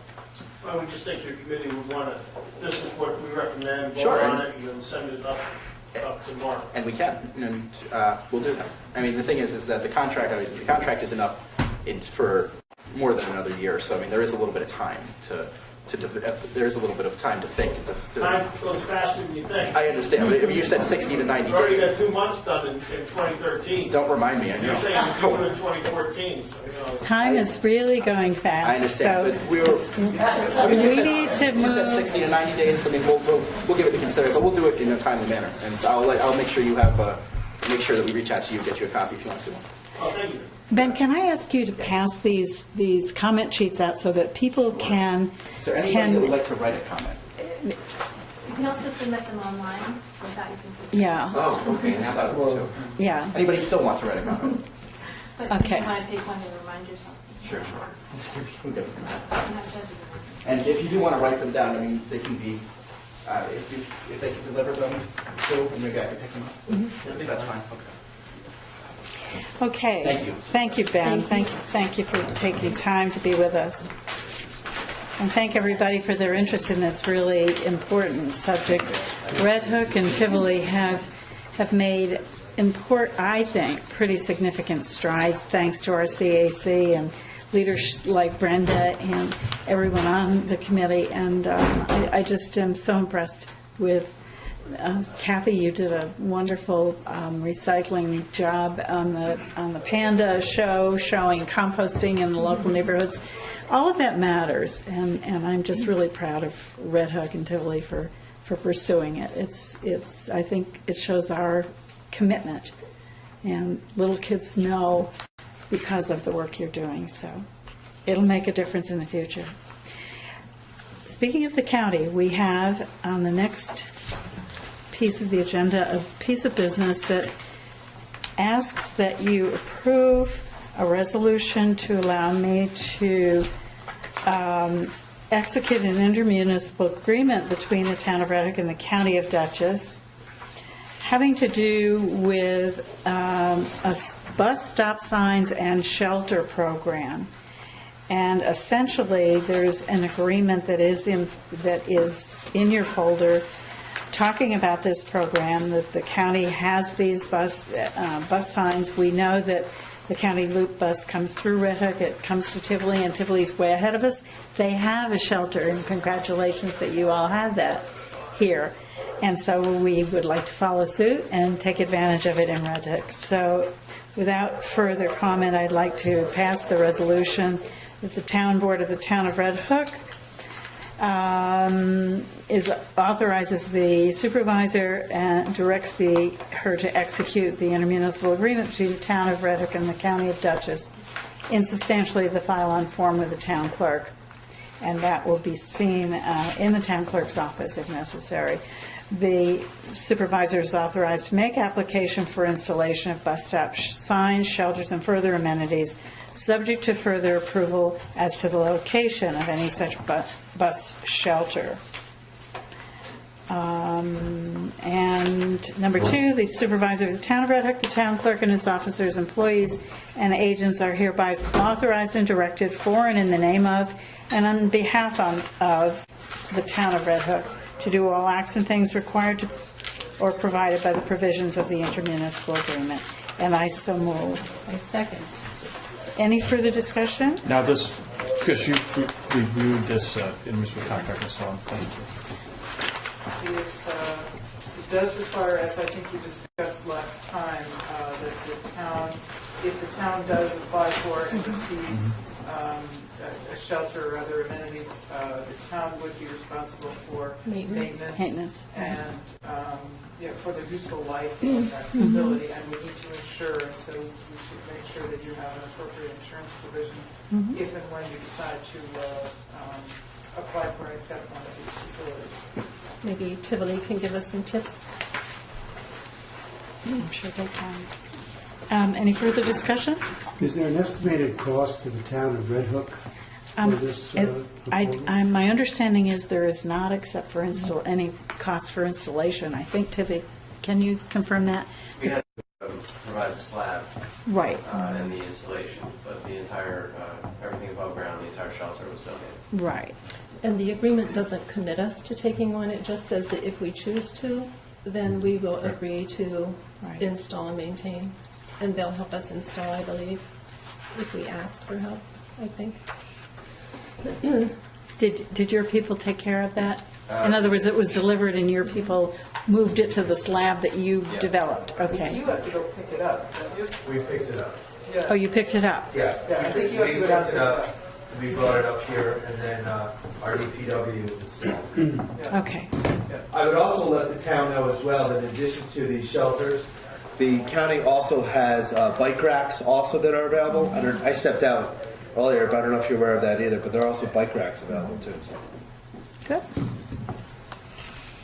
Any further discussion? All in favor? Aye. Aye. Thank you. We'll bring it back when we see, when we get to the point where we need to negotiate where it goes. Okay, next on the agenda is a resolution to support the Mid-Hudson Regional Sustainability Plan. And Brenda, would you lead the conversation? Sure. This is the Mid-Hudson Regional Sustainability Plan. Has been in the works for about 8 months. It covers a 7-county area and about 200 municipalities. The area that it covers parallels our economic development council regions, and the plan pretty much mirrors actually our energy and climate action plan. This plan is it's not binding. It's to approach sustainability from a regional point rather than just a local point. The theory being that we can draw more funding, we can have a regional branding effort. And it was kind of interesting that in their study, they said that at the regional level, greater than 80% of the greenhouse gas emissions come from transportation and the built environment, which is almost identical to what our climate action, energy and climate action plan said. So it's a vision. It is not binding. Some of the goals and objectives mentioned in the draft plan are things we've already worked on, like our Centers in Green Spaces effort, where you direct development to emerging centers, walkability, we talk about that all the time, preserving open space, recycling, reducing waste, and they also try to align with the Economic Development Council goals, and so I think it's a safe thing and something we would definitely want to support. They ask that we get this resolution passed by close of business today. I think we missed that, but close of business for us. Right, we can get it up in the morning and hopefully be on time. And we have copies. Do we have copies? We of that each have a resolution? copy, but I think there's one in the public folder. I think there's one in the I have public the folder. executive summary, but for some reason I don't have the resolution. And it is online. Do you have the resolution? Yeah. Won't you read the therefore, but be it resolved? Okay, we'll skip the 2 pages of their whereases. Now, therefore be it resolved, the Town Board of the Town of Red Hook, Dutchess County, New York, hereby endorses the Mid-Hudson Sustainability Plan as a concept document and acknowledges the plan's vision and objectives that are paired with implementation strategies to provide a common framework for counties, municipalities, non-governmental organizations, private businesses, nonprofits, and residents to help implement sustainable development in the Mid-Hudson region. Be it further resolved that although the plan provides a common uniting framework, each resident, municipality, and organization in the region remains able to chart their own course toward achieving this vision, either individually or collectively. The Town of Red Hook will, to the best of its ability, help the Mid-Hudson region reduce greenhouse gas emissions consistent with New York State's goal of 80% carbon reduction below 1990 levels by the year 2050, and create jobs that, where possible, align with the Mid-Hudson Regional Economic Development Council's goals. That's it. I move that we adopt this resolution. Second. Any further discussion? All in favor? Aye. thank you for putting it on the agenda on such short notice. That's quite all right. Can you take care of getting the, resolution to Sue to have, or are you going to forward it to, we'll need to do that first thing in the morning, and I have a 9 o'clock meeting, so I'm not going to be good at it. So if you to Sue to. Okay. Thank you. Okay. Could I just stand there for a minute? We'll just do a little stretch. The seventh inning. Seventh inning stretch. Next thing on the agenda, we're going to be discussing our reorganization. There are still a few committee vacancies that are on the agenda. And I think we can move through these fairly quickly. The first is a motion to accept the resignation of Carl Dowden from the Senior Services Committee and Dominic Scarpula from the Assessment Review Board, and I so move. Second. All in favor? Aye. Aye. And we thank them for their service on those two town committees and boards. The second is a motion to appoint Don Peterson and Ed Sandford to the Senior Services Committee, and I believe we saw their resumes last time, and I so move. Second. Any further discussion? All in favor? Aye. And the third is a motion to appoint Bruce Chilton to the Sister Cities Committee. I spoke with him this past week, and he is very pleased to be asked to serve on that committee. And for those of you who don't know, he is an Episcopal minister who has served St. John's in Barrytown for many, many years. He has published enormous amounts of literature that have to do with the Christian history and the Christian doctrine, and he has visited the Holy Land probably more than anyone I know, so I felt it would be wonderful for that committee to have someone who has that depth of that religion on the committee. So now we have representation or people on the committee who are concerned about Muslim and the Jewish religion and now Christian. So I so move. Second. Any further discussion?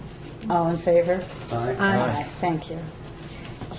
By the way, I need to tell you that he told me that he was very excited and didn't know if I knew, and I did not, and I thought you might be interested, that BARD has an initiative now in the Palestinian Authority West Bank to initiate a university, some courses in a university there for the Palestinians with the cooperation of the University of Israel. So I thought that was really, really a great thing that BARD is pulling together those two efforts in an educational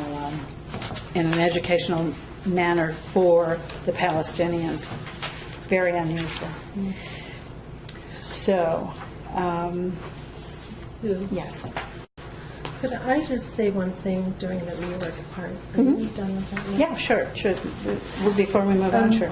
I think there was some misunderstanding at the last public meeting when we were voting about the zoning board appointments, and I just wanted to say for myself that I voted no on those appointments just because we wanted to have a full board discussion of the number of members on the zoning board. It in no way reflected what I felt about the appointment of Trilby. In fact, I think she would be an asset, but I thought that we should have a full board discussion of this issue, whether there should be 5 or 7 members, because I know there's strong feelings and I wanted to learn more. I think I knew that. Did you know that? I did. I thought you made it clear. Okay, thank you. Thank you, Brenda. Okay, so now we're to the point where we can talk about department reports for the end of the year, and thank you, all of you, from the town of Red Hook for waiting so patiently to get to this, but sometimes it takes as long as it takes. We have different people who are responsible for these, or liaisons to these different departments, and Brenda, since our animal control officer is not able to be here, there is a report from her. Would you, as liaison, read that? A monthly one? Yeah, that would be fine. Okay. Actually, I thought I had a January one, too. Oh, here it is. I'll just read the January one. That's fine. New licenses, there were 872 renewals, 5 loose dog reports, 2 found dog reports, and there's some narrative about those loose dogs, and that's it. And also in January, I think it was the Ag and Markets did their annual or their random inspection or report on our DCO, and it was satisfactory. Good. That's great news. Okay. The next is the assessor, and he's been waiting here after a dog day, I'm sure, with all of the exemptions coming in. Thank you for staying, Scott. Scott Hobson. Thank you.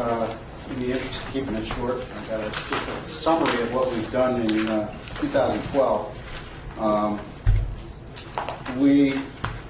Over the course of last year, we've been very busy with collecting inventory information and with the goal of our full townwide reappraisal next year. That was our primary focus over the fiscal year, if you will, 2012. Our assessor calendar is a little bit off, taxable status day being this Friday coming up and the roll being in May. During 2012, we updated the appropriate zoning code of all the parcels within the town and villages so that they are accurately reflected on all of the individual property record cards. And are now available for anybody to look at on parcel access. So what you see is the net effect of the zoning changes that have been affected in any of the municipalities. We continued the process of collecting and verifying village and townwide inventory data. And I want to remind everybody that March 1st is taxable status day, and the inventory that I have on record right now is what will be used for valuation purposes on the upcoming roll. And if anybody notices a discrepancy on their record card via Dutchess County's parcel access, which is a wonderful tool for you to check out what we actually have officially on your property, as well as your neighbors, and just look at the information there. That inventory that is there now is what I will be using, unless, of course, you can come and show me that, oh, I have something wrong. And there have been a few times when, we don't have it exactly perfect. We documented through December 2012, at least since I've started here, 3,230 parcels so far. And that is sending somebody out there, looking at the parcel, taking a picture, and moving on to the next. For this upcoming year, we identified approximately 1,100 parcels, a little bit more yet to be visited or collected on. We mailed out a commercial property income survey, which will assist us in our revaluation in the upcoming year, not this 2013 year, but next year for sure. And I really want to thank everybody who's been very cooperative with that. That will allow us to develop a very localized factor file when valuing commercial property in this region. We processed 177 agricultural exemptions, 85 senior exemptions, and 551 enhanced star exemptions as just part of the 4,286 exemptions that we maintain throughout the town of Red Hook. We settled 2 Article 7s and 3 SCAR grievances in 2012. And That is a very brief summary of what we've done all year. We fully expect our office to continue to be extremely busy, at least through Friday, because deadlines for all of these exemptions that I just mentioned are on Friday, March 1st. And it is important that we receive the application by then. At the very least, make every effort to get the application in so that we can then deal with it. If we subsequently need to take it to the grievance board, at least I have a valid application. Okay. So the tentative roll will be filed on May 1st. Grievance day should be the fourth Tuesday in May, as usual. I believe this year it will be the day after Memorial Day. So if anybody has any questions or with regards to their specific assessments, by all means contact us, make an appointment. I'm more than happy to discuss individual tax assessment issues. In closing, I remain enthusiastically committed to professional, fair, and uniform assessment practices. And I really am honored to serve the residents of the town of Red Hook and the villages of Tivoli. And thank you for having us as a guest tonight. Thank you. Thank you very much. Can you see that the town clerk gets a copy of what you just did? Great. Thank you very much. Okay. The next report is our building inspector, Steve Cole. Steve? Good evening. How are you doing? This is a report dated January 1st, 2012 through December 31st, 2012. Our total number of building permits in that period were 205. Inspection report, there was a total of 492 inspections during that period. The COs, that's a certificate of occupancy and a certificate of compliance, was 246. Complaints taken during that time period were 39. And revenue taken in that period was $29,944.70. Since the Village of Tivoli was so gracious to host us this evening, I also brought up a report for Tivoli. However, this is in the calendar year. I'm aware that your fiscal year is June 1 to June 1, if I'm not mistaken. This is from January 1st, 2012 to December 31st, 2012. Total building permits issued were 25.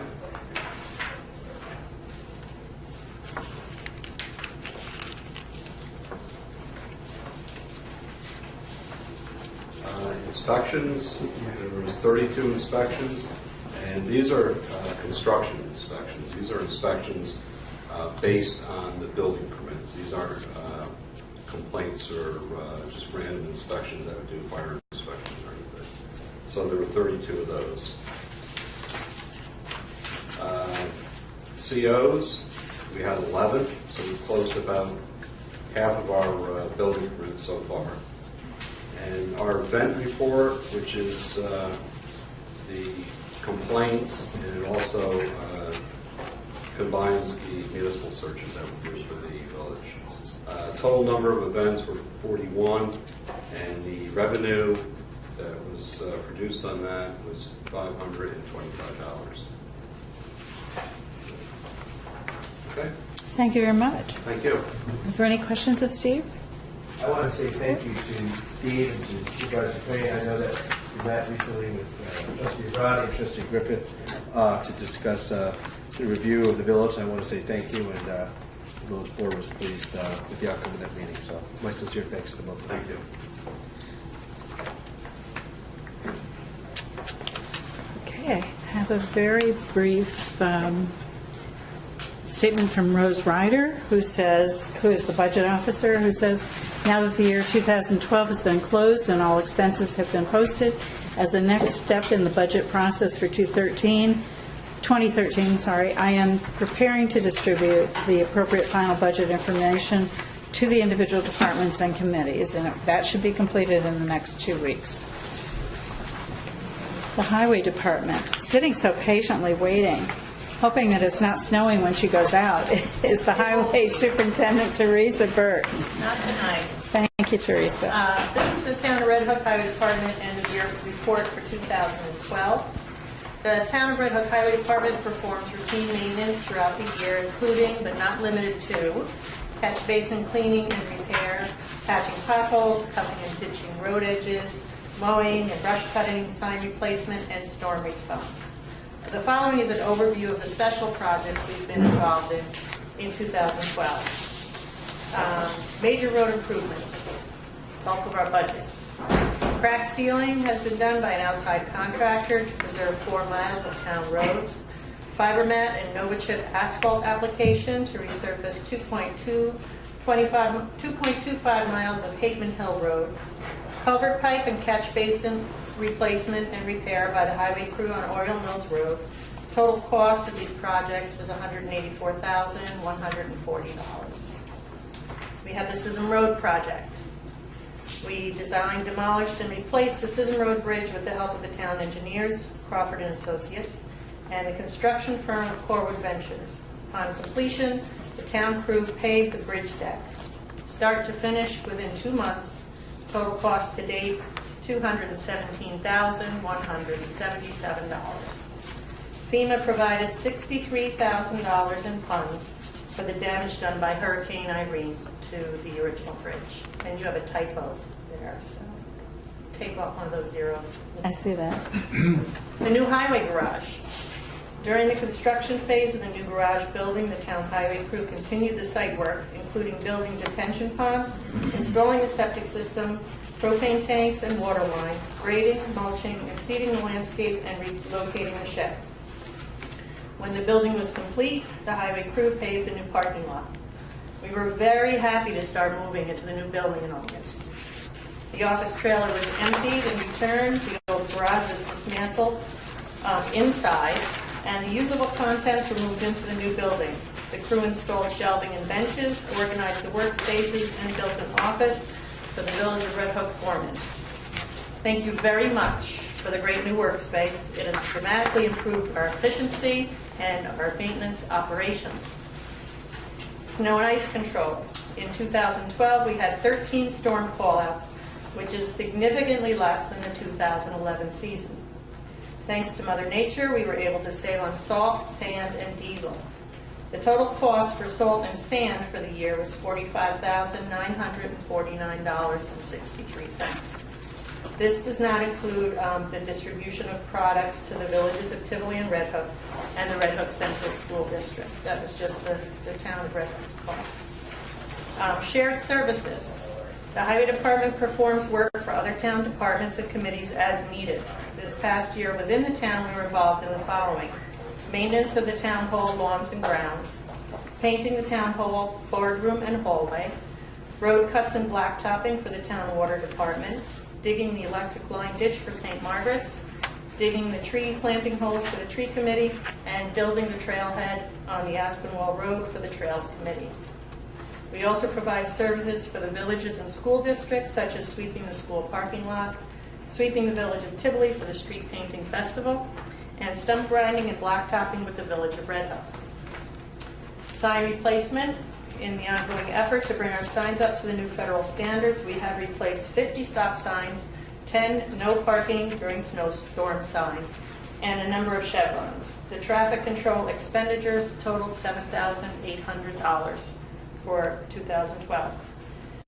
Metal recycling of old signs, an old metal trailer, and assorted items from the old highway garage resulted in revenues of $8,574 in 2012. Almost done. Education. In order to stay current with the new ideas, technology, and practices in the road maintenance and snow removal industry, the highway superintendent attended highway school in Ithaca in June, as well as workshops made available through the Cornell Local Roads program. This year's classes were drainage systems and snow and ice control. Where applicable, key staff members were able to attend the classes as well. In closing, the town of Red Hook has been fortunate to escape the worst of Hurricane Sandy and suffered less than many townships nearby in the various storms of 2012. We have a great crew, a cooperative town board, and along with the support of the residents of Red Hook, and I did not include in here the villages of Tivoli and Red Hook as well, we will continue to keep our roads safe and well maintained. Thank you. Thank you, Teresa. And Teresa, I'm just going to draw to the board's attention your letter to me and the board that you wanted to bring to our attention the loader situation, and that the loader is an item that's going to have to be addressed sooner than later, you're hoping, but we'll do it as best we can. And I just want to let you know that we did have the loader down, and it was a nice, inexpensive repair of $375 so far for the radiator, but to rent the loader to replace it for this past week was over $1,000. But the repair was possible. The repair was possible at this point. That's wonderful. Thank you. Thank you for doing that. That's good news. That's great news. Okay. I next have,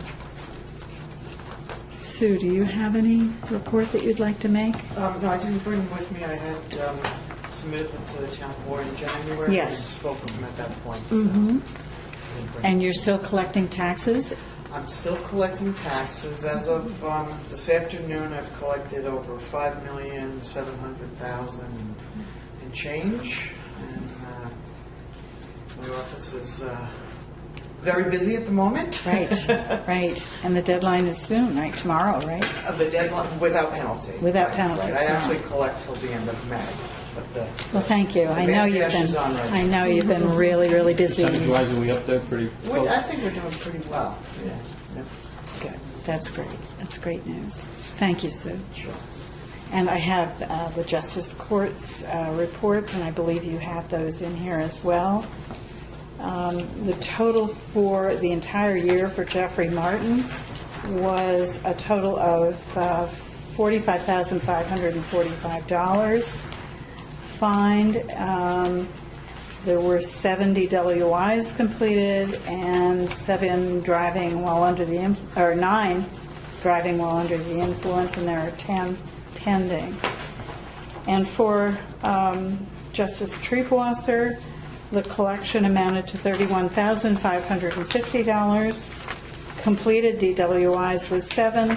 Completed DWAIs was 7, and pending DWIs was 8 for the entire year.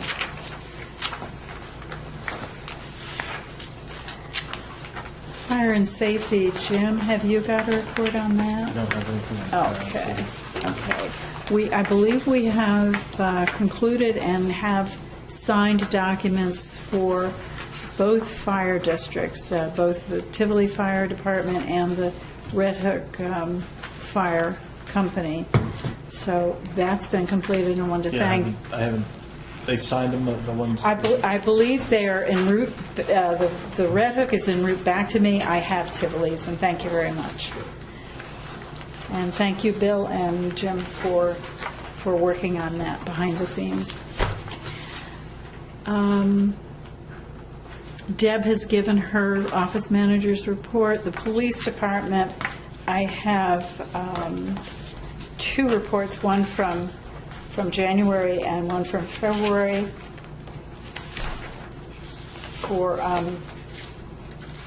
the town of Red Hook. And the latest is, actually I'll do the, one is December, I'm sorry, December. This is the end of January. I think that's more appropriate. And the police report totals for the Red Hook Police Department. Incidents for the reporting period of January were 35, total arrests were 4, total tickets issued were 27. The Dutchess County Sheriff's Office also covers the town of Red Hook, and I have a total year-to-date report in that regard. We have, for the year 2012, A total number of offenses were 116 compared to 96 in 2011. The responses in 2012 were 1,139 responses within the town of Red Hook by the Dutchess County Sheriff's Office. And that's it for the police reports. Purchasing, Bill, do you have a purchasing report? Well, Ted Cudsey reports for the period December and February. There were 77 purchase orders during that time issued in the amount of $95,929. And last week there was a safety inspection conducted at the town hall building, and a written report will be issued, but everything appears, according to him, to be satisfactory for the Red Hook Town Hall. And he wanted to report also that they purchased the 5th and final computer system for the year from Dell, and the systems replace 8-year-old machines. And that's the report of purchasing. Thank you. Thank you, Bill. Can you get the recreation report too, Bill? Yeah, the Recreation Commission report, is like 4 or 5 pages, but we can highlight just a couple of things. We know from our resolution tonight, presentation by Crawford Associates, that seeker process is underway with a new section of the rec park on the west side of Linden Avenue. There's also a report that a decision concerning exactly how the land will be designated for use in the area where there's access from Aspenwald Road to the rec park extension. And there was some discussion tonight about the Trails Committee that's actually done work there. But that is also a work in progress with the Greenway and the Trails Committee also helping. There's been discussion about rec park user fees, and that's an ongoing situation with rec park assessing and proposing user fees for those who use the rec park to compensate the town for the cost of running the rec park. St. Margaret's Home is a part of the Rec Commission's work, and they report that the construction is still going on. There's been an extension of the completion date for the project, but they want to thank everybody who's helped out, including the Red Hook Fire Company, and of course the staff and members of the rec park. Also, there was a report, when you look at the past year with the Rec Commission, as everybody knows from the storms that we experienced, the trees fell down in the creek, the Salthill Creek that runs through the park, and the Rec Commission completed with FEMA funds the removal of the major big trees that were in the area of the rec park, but there's also trees north and south of the rec park, and that's a continuing project, hoping that another storm doesn't come along and move those trees down into the rec park's area. But the Rec Commission people are so intelligent, and they work with the Dutchess County Soils and Water Department, to come up with ideas of what to do there. There were FEMA funds also used by the Rec Commission to repair the damage also done by the storms to our basketball court and the roller hockey rink. Repairs were needed and they were completed, and so those aspects of the rec park are back in operation. And there's many other aspects of work done by the Rec Park Commission, but their report is monthly and it's in the hands of the town clerk and a lot of other people. So we invite you to, if you want to check with me, get a copy of the monthly Rec Commission meeting minutes, and they're very worthwhile to read. Very thorough. They're also online. And they're also online? Okay. So that's it. Thank you. Thank you, Bill. And last but not least, the water report. Jim, can you bring us up to date? Yeah, I got Hank's January monthly report. Everything's really pretty normal. We used a lot less. The normal is 80,000 gallons per day. We only pumped 66.5 thousand gallons per day in January. So People must be People stop taking baths. conscientious this winter. Maybe not flushing the toilet every time, who knows? The filters are working fine, everything was fine, there's no turbidity, no bacteria, everything was fine. As far as what's new, what's going on, that old Aspinwall ghost main, they're not going to dig up the road anymore. You know, they fed the house, Mother Main's going to wait to search for it with a leak because they spent a lot of time trying to find it and they just can't. It's shut off somewhere. They plan on doing some new plumbing and so on at the pump house this upcoming season.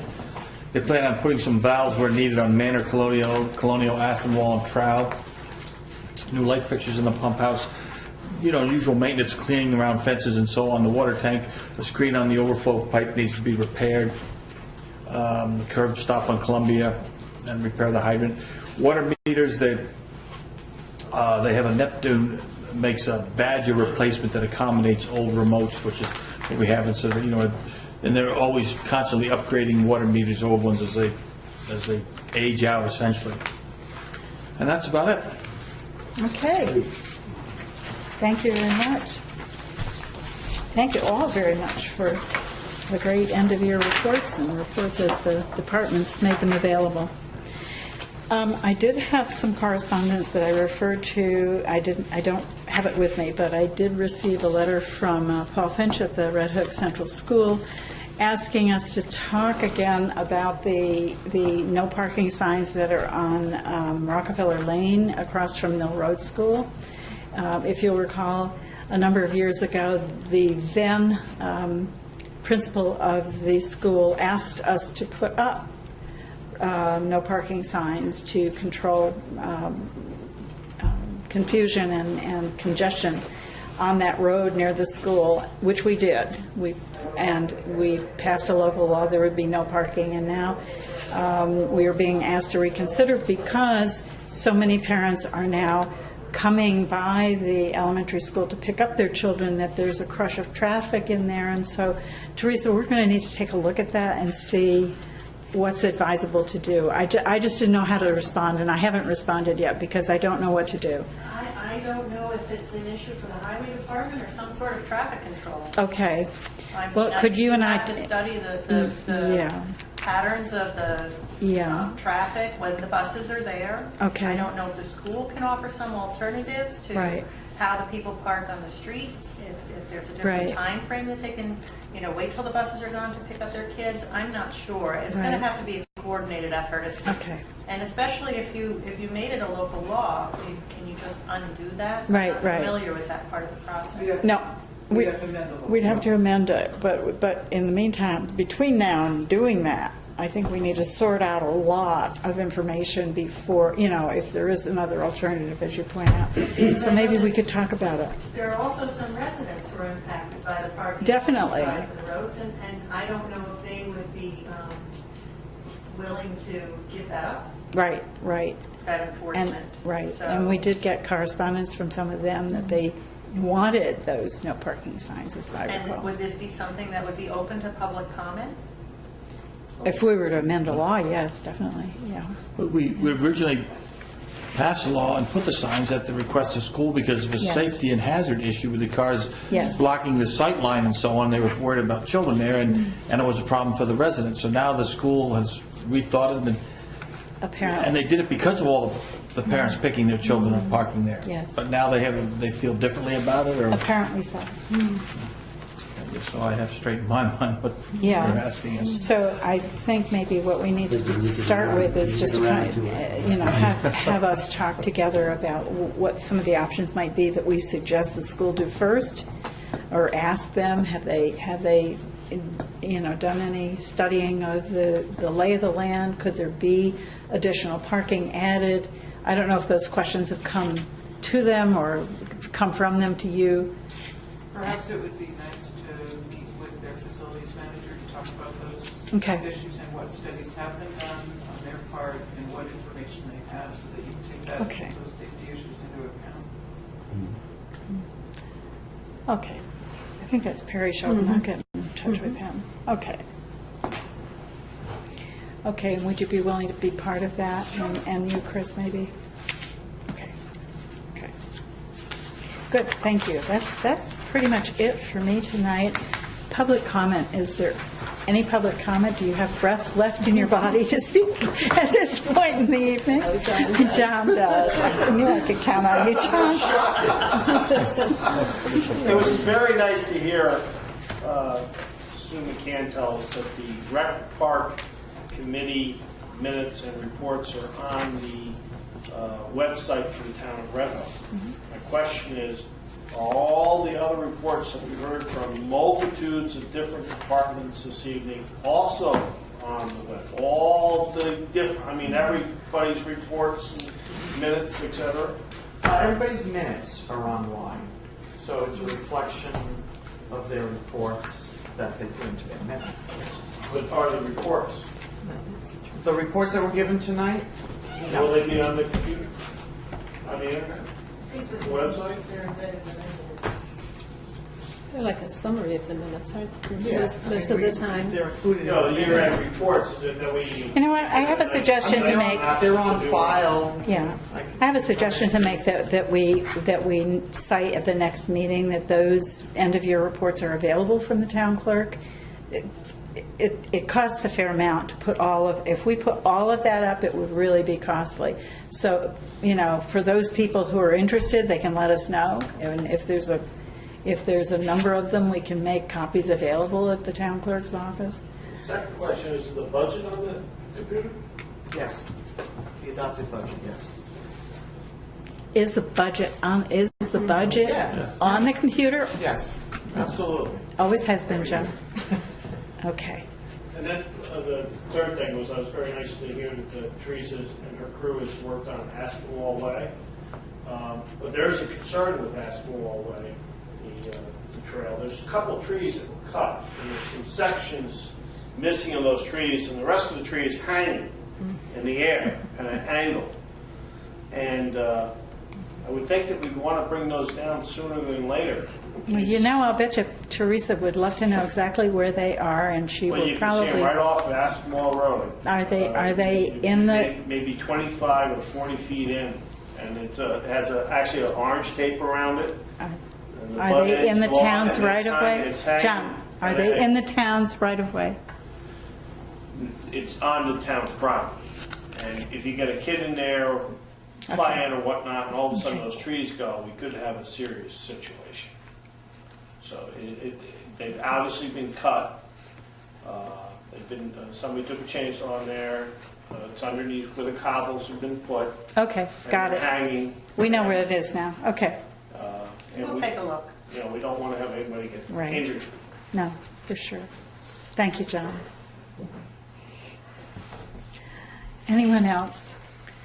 Brian, I know you're just dying to say something. No, I want to thank the Hey, town for... please go home. Coming out. I'm proud of our trustees for joining me tonight, and hopefully we can do this again, and greatly appreciate the opportunity. Well, I greatly appreciate your friendship and your kindness to open this wonderful space for us in an emergency kind of situation.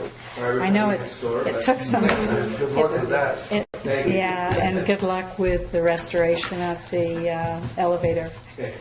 Let us know if we can help in any way. Okay, before we formally adjourn, I need to ask you to go into executive session, and this time truly it will be 2 minutes. It will really be 2 minutes. Oh, we've heard that. But we need to step aside, yeah, we need to step aside, and then we'll come back out and close the meeting. Do we move it? Oh, yeah. So moved. Second? All in favor? Aye. And would someone like to make a motion?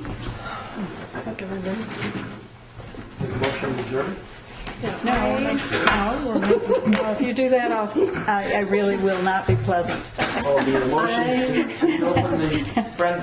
I move that we authorize Supervisor Crane to